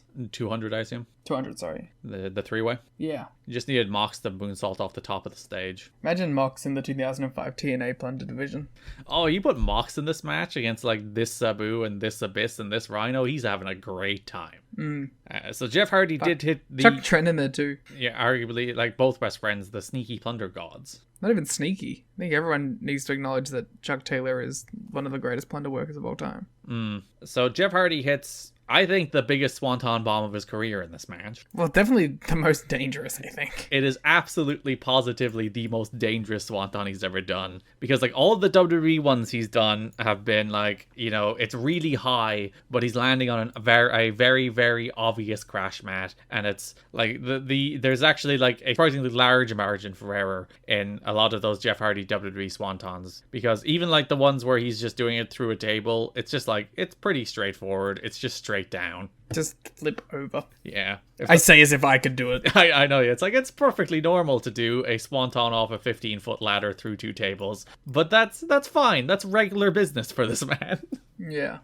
But this one is so insane. So, yeah, Abyss is on 2 tables on the floor next to the ramp. So Jeff Hardy goes up the ramp, climbs up the stage, and he has to clear, like, a good, like, 5 to 7 feet, probably. That's how far he has to jump out to do this swanton, and also clear the stage, not hit his head off the stage. Which is the craziest bit to me, is, like, avoiding that, like, his head hitting it and still getting, like, his back on Abyss enough to break the table. And, like, there's not much break in his fall there from the height that he's falling from, because he's a good, like, 20-25 feet in the air, probably. And he is falling through Abyss and 2 tables, and this is a large man, but not a comfortable landing pad. Yeah. If you've never seen it, it is legitimately, like, the wildest swanton he's ever done. It is from insanely high in the air, from a large distance. James Mitchell the entire time, by the way, selling it tremendously. He's like, no, don't do it. What the hell? What the hell are you doing? He should have interfered. He's making many shocked faces as Jeff hits the swanton over the stage, through Abyss, through 2 tables, as Rhino and Sabu are just doing stuff. Perfect. As Jeff begins to climb, they cut back to the ring, and Sabu just leg drops Rhino through a table on the floor, and it's like, boy, you're gonna get upstaged in like 15 seconds. But that's what makes it cool. It's just 4 guys trying to, like, one-up each other. So we get back to the ring. Abyss press slams Sabu chest first through a table, and it just makes a thud that seems desperately uncomfortable. Abyss gets his tax, but then he's gored through a table, and then Rhino hits Hardy with the Rhino driver from the middle rope, absolutely killing him. About as safely as you can do it if you look very closely, but a pile driver middle rope is not a move that is done very often for a very good reason, but Rhino wins, killing Hardy. Murdered him. I love this match. I think I went 4 1/4. It's just wild plunder with insane spots, tons of energy, guys bleeding, throwing chairs, tables, everything you could possibly want from these 4 guys going nuts. Yep, exactly what you want to see. And probably the best match on the show. In fact, I would say definitely the best match on the show. Yeah. Yeah. That brings us over to the X Division, starting with the X Division title match. AJ Styles facing Christopher Daniels in Iron Man 2, set up immediately after the Unbreakable match. Before the first episode on Spike, it was announced that Daniels would get his rematch. It would be Iron Man 2. So we had Styles beating Strong in the first episode, where Daniels watched on from the ramp. Then the second episode, the franchise has Daniels. Daniels offers AJ a chance to pick 3 guys next week from the X Division, and Daniels will beat them all to prove his Iron Man credentials, and AJ says deal, he knows exactly the 3 guys he's going to use. Also, AJ's like, yeah, why wouldn't I do this? Yeah, I'm perfectly happy with you wrestling 3 guys. The only thing is that AJ's too nice about it. Yeah, he should pick Abyss. Well, it's not about weight limits. I was going to say he does specify X Division. It's like, I pick Abyss because it's not about weight limits, it's about no limits, buddy. It's like, okay, then I pick Sabin, Shelly, and then Joe. Yeah, absolutely fuck this dude up. That is the main event of the October 15 episode. It's Daniel's Iron Man challenge. So he has 15 minutes to beat all 3 guys. The first guy Styles picks is Shark Boy. And I went, what? But I was really disappointed that they didn't call back to the last time these guys wrestled, Shark Boy beat him. Yeah, that makes sense. It's the kind of thing that on the surface, it's like, why on earth would you pick Shark Boy? But again, the last time they wrestled, Shark Boy won. But they don't bring that up, and I was really disappointed. Yep. Now that I remember that, I'm like, yeah, that's an awesome choice. Yeah, that's a little callback. It makes sense. But the announcers didn't bring it up. But Daniels put him away real quick, 90 seconds to beat him with the Angel's Wings. Sanjay was competitor number 2. Sanjay's just back from a tour of India, and they'll have footage of that in the upcoming weeks of all the Indian fans going wild for Sanjay Dutt, Simon Diamond, and Shark Boy. The 3 people they sent to India. That's why they did Shark Boy and Sanjay Dutt, because they've had so much experience helping each other out lately. They're both ready to go. And they want to attract the Indian audience they just built up in India. It's like, we'll put them all in the one match. Perfect. Because people have been chasing the Indian audience for a very long time now. Yeah. They do air some footage of that during Bound for Glory as well. Shout out to Dot, who did a springboard to the floor on the side where there was a rail, but also managed to tuck his legs so he didn't destroy his shins. Good work. The one guy who's worked it out. Who can do a springboard moonsault without killing himself. Specifically in this company. Dot missed the Hindu press, and Daniels followed with the Angel's Wings 4-3 with 3 minutes left. Styles music hits. He's in street clothes. Despite knowing that he was going to pick himself to be the 3rd guy, he's still in street clothes. It wasn't a surprise choice. It wasn't a surprise to AJ. He could have worn gear. And he had, Sanjay was out there for a good 8 minutes. He could have changed. But AJ does pick himself as the final guy. They go back and forth. Daniels tries to escape AJ before I wrote Sabu's AJ. And I was like, what does that? Oh, he threw a chair at his face. Yeah, bro. That's what it's called. It's called Sabuing someone. Not Kid Cash. What did Kid Cash call it? Yep. It was like face chair. It wasn't face chair, but he had a name for it. I'm gonna write Kid Cash face chair and hope the thing comes up. Should I look at the 70 moves of Kid Cash? No, I think we're fine. There's a lot of wrestlers who I would give out about having 70 moves, but Kid Cash does have a lot of moves. It makes sense. He's like the one guy that it makes sense for. Smash Mouth? Smash Mouth, that is it. I didn't even see a video. That was purely my brain being racked for that. Yeah, listen, I gave you a great prompt with face chair. That's how I get brains going. Styles goes for a springboard as the time limit expires, and he falls off the ropes, which I think was a botch. I think he was meant to hit the forearm, but the time limit expires. But there was something about him going for a desperate springboard and falling as the time ran out and Daniels escaped that I think kind of worked as well. Yeah. That's the thing, when you're messing around with time stuff specifically, even little fucked up things can come off as being cool unintentionally. And then Styles grabs a microphone and says, I'll have 30 minutes to beat your ass at Bound for Glory. And that was maybe the best promo he's ever cut. Because it was 7 words. Yeah, he didn't fuck it up. I don't think he even said it as well as I did there. I think I gave him too much credit. But because he was like, I will beat you up for 30 minutes or something like that. It's like, oh, AJ, you had to say I'll beat you up for 30 minutes. The Go Home show, there was a feature on Daniels introducing him, and then also there was the main event with Styles, and I think Daniels came out in that brawl. Yeah, he did. Oh, Daniels ran out to cost Styles the match for the finish, of course. Leading in to Iron Man 2, AJ Styles defeats Christopher Daniels 1-0 to retain the X Division title. Please give me your review of Iron Man 2, and I ain't talking about the match. Oh, the movie? Yeah. It's not a very good movie. Just like the match, it's inferior to the first one. Wow, that's perfect. They were inspired by Iron Man 2. Or no, I guess Iron Man 2 was inspired by this to make an inferior sequel to their better first effort. We need to run it back, Iron Man 3. Do Styles and Daniels now? Yeah. Iron Man 3 is better than Iron Man 2. I have a soft spot for Iron Man I don't 3. mind the Iron Man movies. I don't love them, but I don't mind them.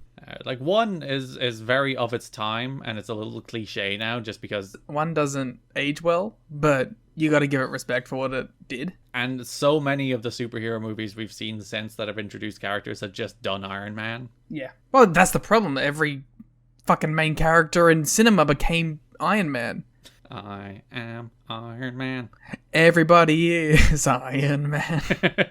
So this match, it's one of those, I gave it a gentleman's 3. Like, I love watching AJ and Daniels wrestle because they managed to do a thing where everything they do looks good, but not in a way that, like, everything they do looks cooperative or everything they do looks smooth and crisp. It's like every time they do a move, it looks exactly like that move should look in a way that both looks awesome and also looks like it should really hurt. They are 2 capital P professional wrestlers. They can go out there and they can wrestle for 30 minutes and like every move looks good, every move looks clean, every move looks crisp, and I think that the most important part is every move looks like it hurts, because there's a lot of guys who can wrestle and work like clean and professional work, but a lot of the time it's like it doesn't look like you're actually hurting each other, whereas because AJ's an absurd human being who will take every bump under the sun to deeply hurt himself, everything Daniels does looks great because AJ's ridiculous. But the match just doesn't, it has Iron Man syndrome, I would say. Yeah. It's just a lot of it's just kind of like they're doing this spectacular stuff, but it's not gripping in any way.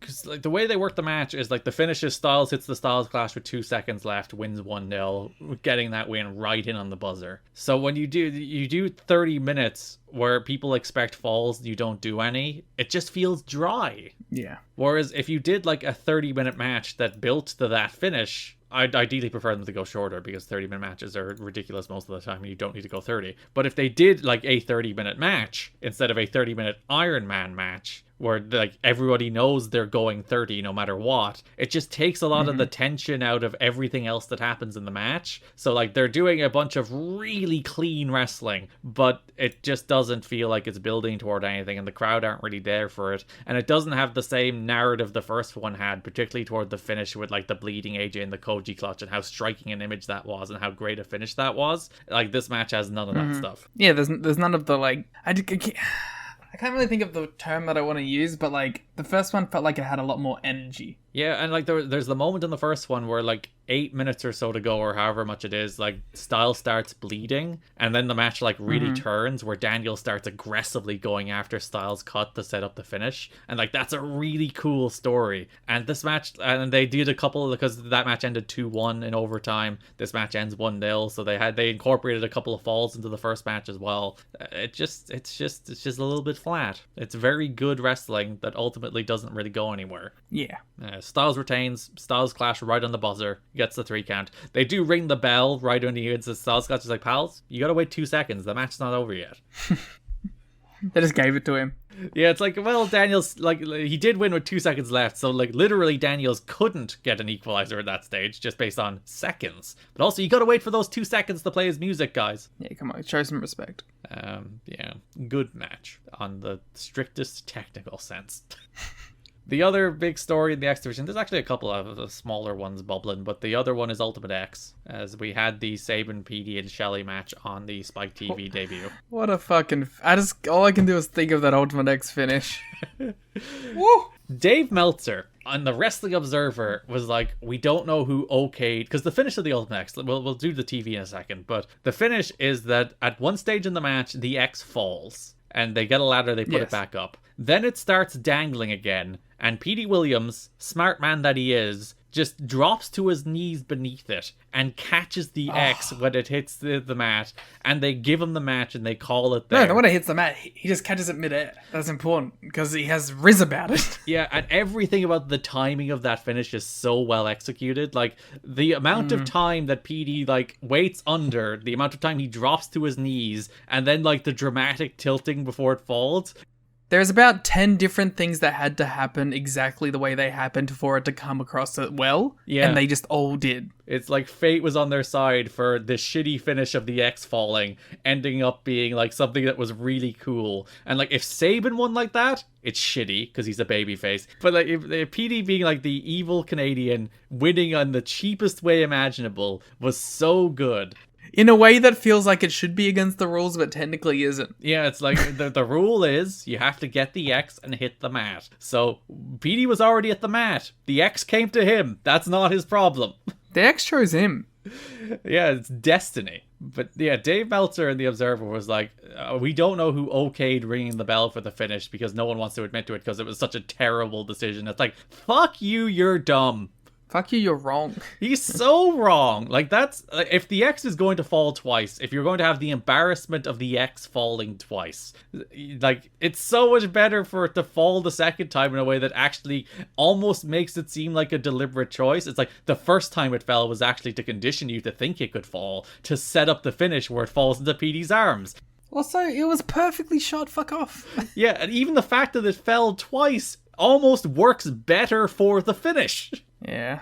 Like, it's so good by complete accident. And the match is fine. They do spears off Ultimate X's and stuff like that. It's your classic mid-range Ultimate X match. Yeah. The finish is the best thing about it. Yeah, the finish is the best thing about it. Like, Sabin powerbombs him from the cables. Tracy distracts Petey with her boobs, quite literally. Mm-hmm.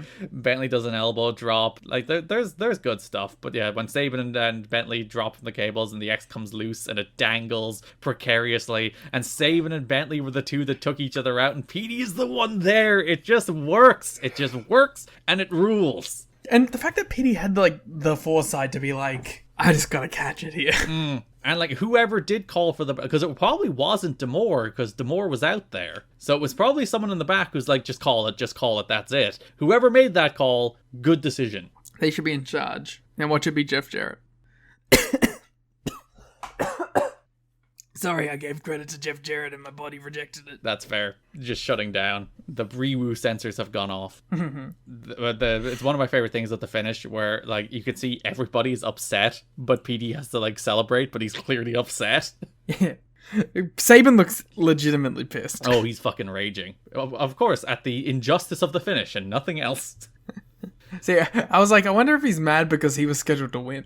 They did announce that, like, Mike Tenay says on the Go Home Impact that Ultimate X is coming to Spike TV. So they did already announce that Ultimate X... I'm not sure what the Ultimate X match they were going to do was, but they end up doing a rematch on TV. But yeah, I wonder what they were going to do with that Ultimate X. The October 8th Impact. Christopher Daniels faces Matt Bentley and Austin Aries in a three-way match. I like this one because it's three shitheads. Like, it's three not good guys. Just being mean.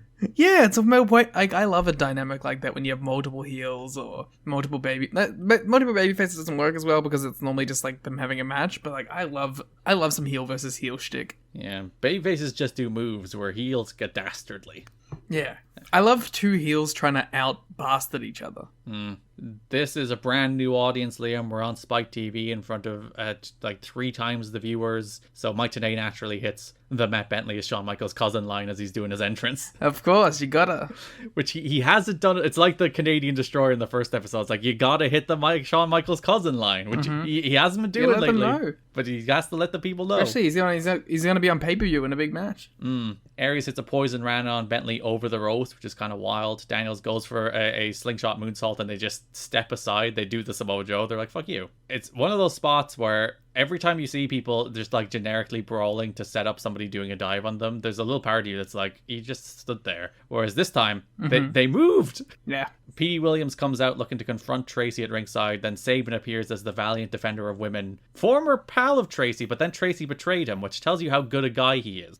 Yeah, I'll believe that's what his intent was. Yeah, Tracy was so mean to him. Betrayed him in that whole Trinity Matt Bentley situation. And Sabin is still willing to help her. What a good guy. Didn't he, like, lay her out at one point? Listen, he laid Trinity out, I'll have you know. Oh, okay. That's completely different. That's forgiven. Wait, no, he was willing to let Trinity be laid out so he could pin somebody. There we go, that's what it was. Yeah. Matt Bentley wipes out both PD and Sabin at ringside, which allows Daniels to crotch Aries and hit the Angel's Wings for the win. He wins the 3-way. Matt Bentley faces David Young on the October 15th Impact. What a must-watch match. 2 TNA guys just wrestling. Just 5 stars. Simon Diamond distracts Bentley, allowing Young to hit a backstabber. Bentley hits an elbow drop, knocks Diamond off the apron. Bentley hits a super kick for the win. PD attacks after the match, nails Bentley with the Destroyer. Tracy tends to Bentley, and PD gets some ideas. Yeah.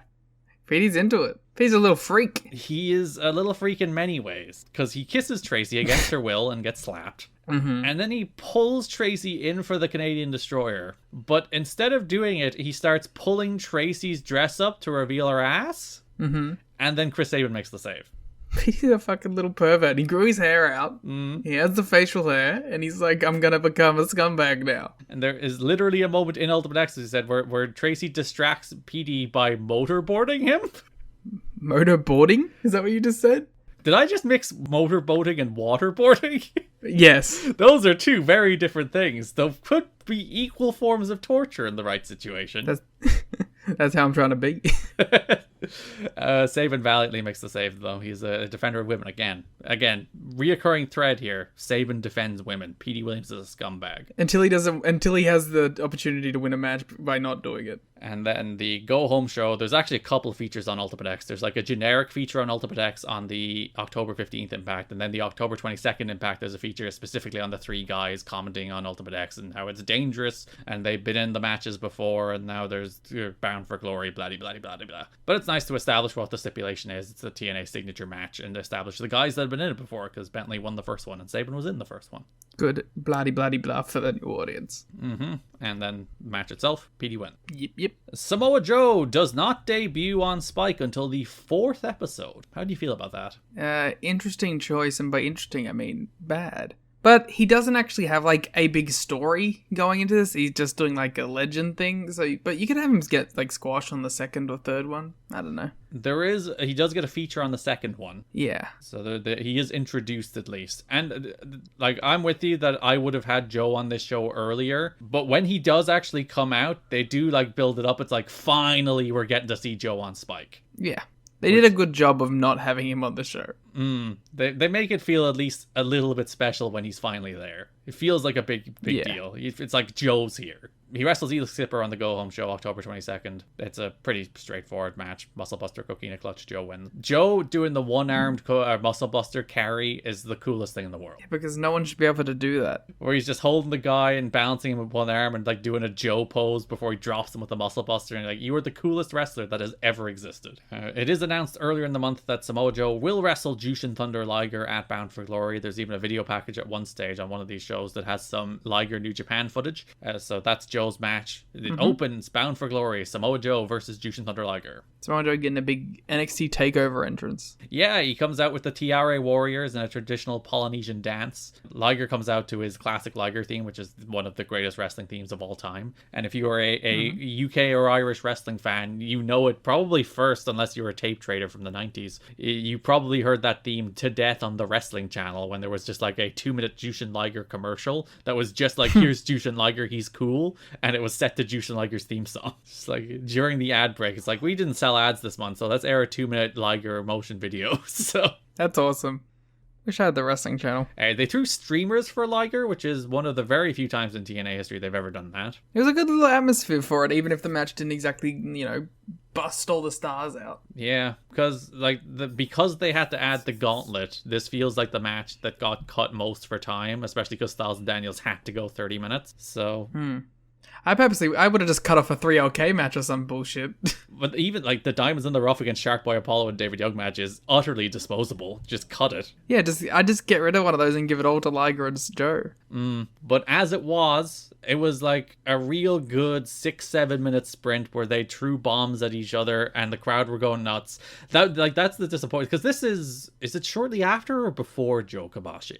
It's after, I think. Yeah, I think it's only like a month or so after Joe Kobashi.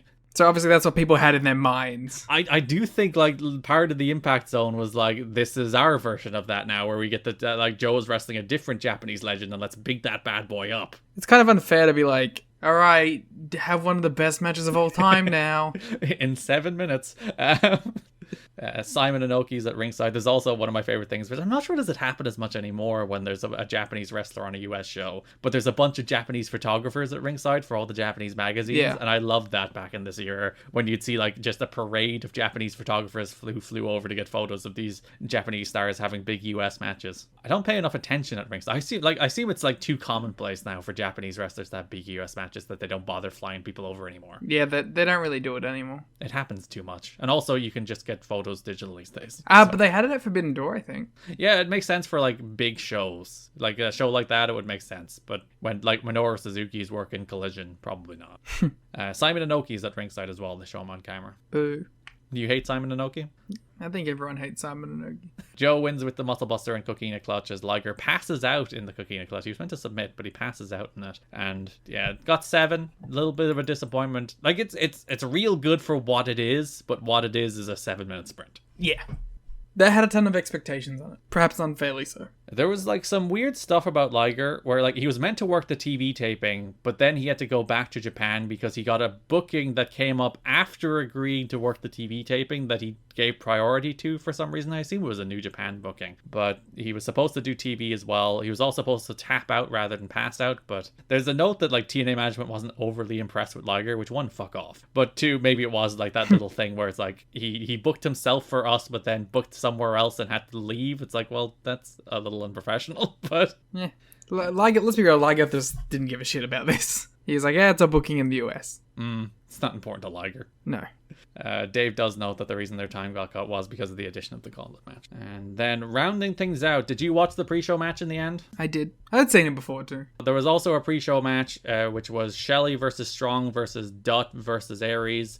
Probably the second best match on the show. Yeah, probably. I mean, it's just like those guys having a really good X Division multi-man. Yeah, they're going out there first at the start of the pre-show with a red hot crowd, and they get like 12 minutes to just go out there and kick a bunch of ass. And they kick a bunch of ass. It's really surprising that they just never decided to give Strong a deal. Well, there was like they fall out with Ring of Honor soon and all that, but like Strong and Aries are presences on the show at least for the next 3 months or so before they have the final like falling out with Ring of Honor where a bunch of these guys drop off or are forced to choose. But yeah, it's just one of those things. It's like you have a really good base to the X Division right now with the likes of Strong and Aries bolstering it. That like you could move those guys up into meaningful matches against Joe or Daniels or Styles, like the actual like quote unquote stars of the X Division right now, or like the other generation of like Sabin, Bentley, PD, Shelley. And it's like there's so many combinations of cool X Division guys you can have here in the end of 2005, and it is a shame that Aries and Strong just go away. Tis. The crowd are doing dueling We Want Sanjay, Austin Aries chants while Shelley and Strong are wrestling, which is quite rude.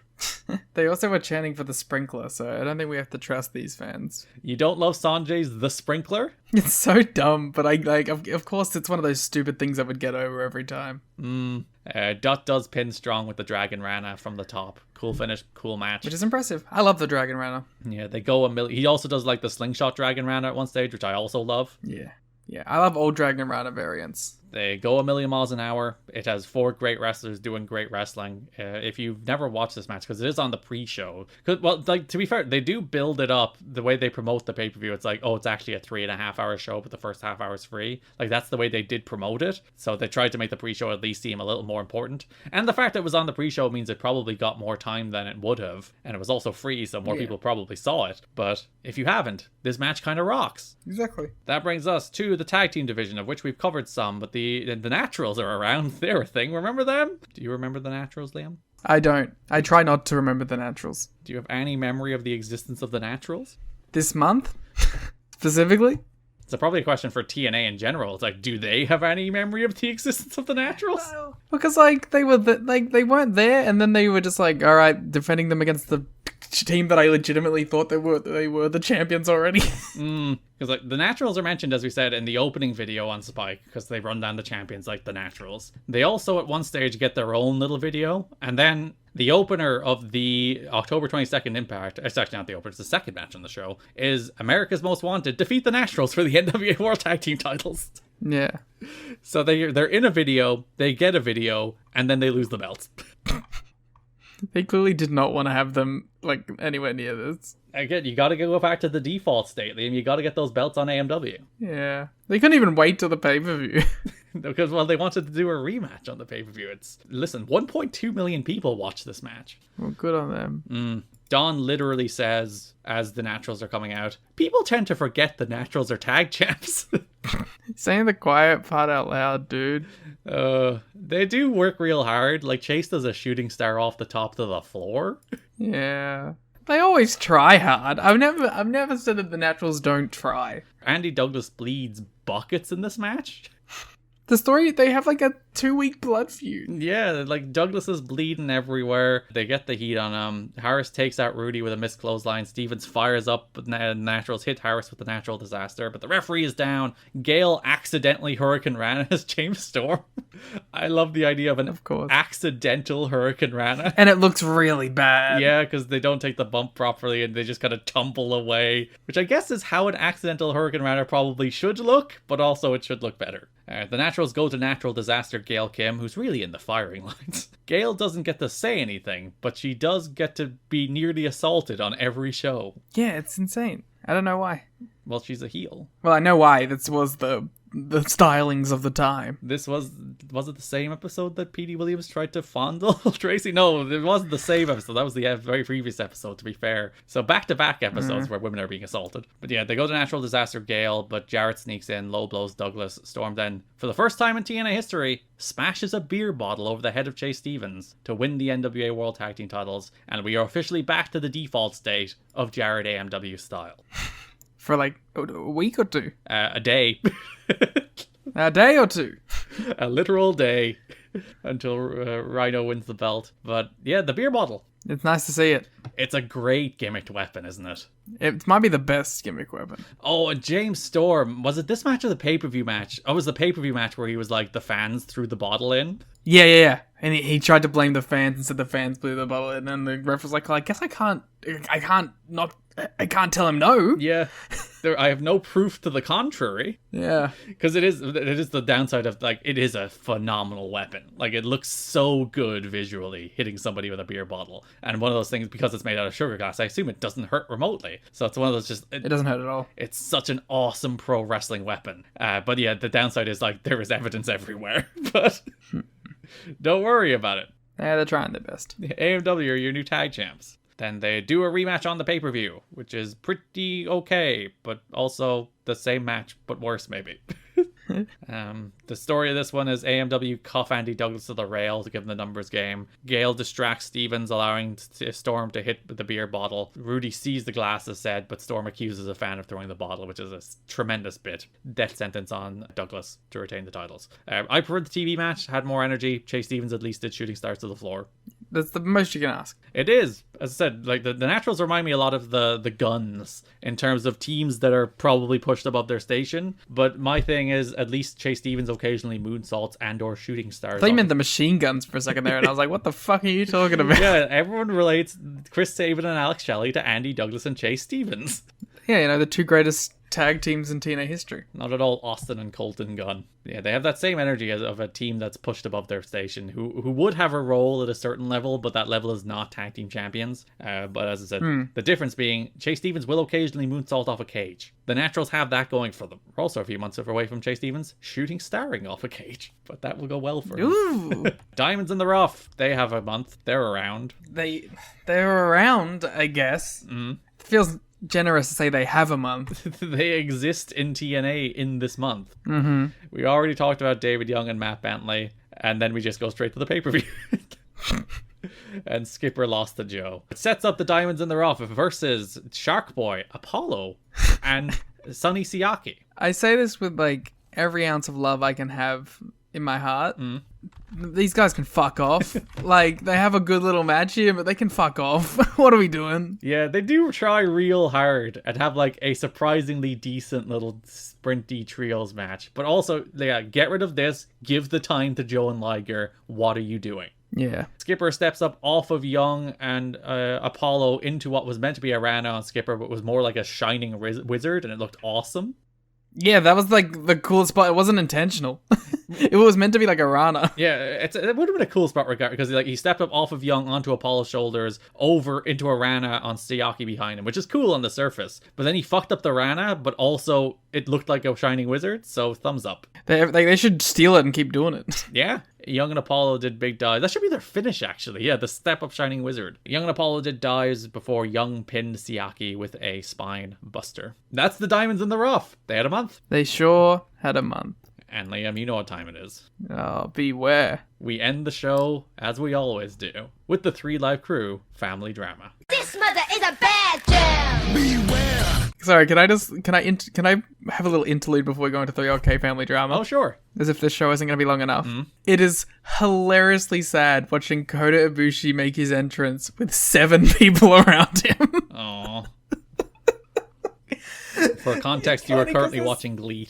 I have it on my second monitor on like half the screen, and I just looked over, and it's like, it's so sad that there's like 3 really big like Japanese stars on this. There's like Sakamoto, Ibushi, and Ishikawa, and there's just like no one. Is it the case that there's actually a decent number of people there, but it's just such a big building that they're sparsely spread? There's probably a decent Korakuen Hall number in there, but it's spread over this gigantic building. Yeah. If they had run this in Korakuen, they probably would have done like a very, very solid number. Because I literally just glanced at it before we started recording, like, ooh, oh no. Like, all the floor seats are sold out, the premium seats are sold out, and there's like a couple hundred in the rafters. I like the way rafters, they're like up there with Sting hanging out. I feel like 1,000 people. It's good effort, don't worry about it. It's great. They're doing great. This is very sad. Just claim victory. Fucking Ibushi, he's out here in front of this shitty crowd. What are we doing? That weird thing where he's like, my leg is bandaged, I have a fever, I can't go to the press conference today, but I'll wrestle tomorrow, it's fine.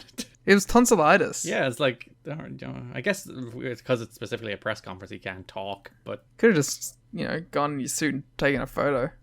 Anyway, 3LK. Beware. So they come out at the end of the first episode to shout at Jarrett and do a brawl. Then the opening match of episode number 2 is 3 Live Crew against Team Canada in what I like to call the 3 Live Crew special, but in a good way. One of those like high energy 4-minute matches that they hit all their spots and it's actually pretty good for the most part for what it's. That's their role. Yeah, they can't do a real match. They just like they're just a catchphrase team. They are just a high spot team, and if they just hit their high spots in 4 minutes, get in and out with a bunch of guys who can bump for them, it's pretty good. Yeah. Demora's on commentary gloating about how their plan came together. The crowd then sing the American national anthem. Which is kind of a good bit. It becomes a reoccurring theme this month in the Team Canada matches that the crowd just sing the American national anthem. Which I'd like to think is long-term storytelling building to this year's Slammiversary, where during the Team Canada match the crowd sang the Canadian national anthem as revenge.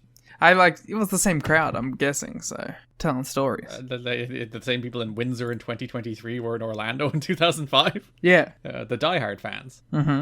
Kip James watched on from the ramp. Conan completely whiffed on a shoe. Completely, because EY was crotched on the ropes. Conan takes his shoe off, lines it up, completely misses. Thankfully, he has 2 of them, so he hits the second one. And Don tries to put over the devastation of Conan throwing a shoe by saying he's got a pretty big foot. Shut up. So that's why the shoe is devastating. Yeah, okay. Truth pins EY with an axe kick. Canada attack. Kip James makes the save. Conan's still like, I hate your guts. Who gives a shit? There's still family drama here, Liam. Yeah, and they will be forever, Hickenbottom. October 22nd, Bobby Roode faced Ron Killings. Okay. BG does an introductory rhyme just for Ron. Crowd sing the national anthem again. Ron hits a fucking lovely dive to the floor in this match. He's very athletic. You can't say anything else. There is some non-patriotic people chanting "Let's go Canada" to try and shout down the national anthem. Maybe they're Canadians. Maybe they're the Canadians. Those are the Windsor fans from 2023. Exactly. They cut backstage as Kip James walks out to Conan, who's sitting watching the match with Apollo. What could that mean? What could that mean? Why might Conan be watching the match, getting mad at Kip James being there with Apollo? Studying tape. Like Shelley and Waltman. Yeah, they just moved the gimmick over. Kip and BG are arguing at ringside. Conan comes out, gets in Kip's face. Ron comes to ringside, but Kip pushes him. Kip and Conan brawl as security separate them. All the ringside antics allow Roode to crack Killings with a hockey stick for the win. That sets up their pay-per-view match, as there is still distrust between Conan and Kip James. Which takes us to the pay-per-view in which Team Canada defeat 3 Live Crew. Same thing, really, where it's like, it's a nice little sprint for the most part. Shocked that it's the same thing. It's the same as the match they ran on TV, except this time it's Bobby instead of A1, which I kind of like, is why they probably win this one, because they have Bobby instead of A1. They have the A-team. And no, that's A1. Shut up.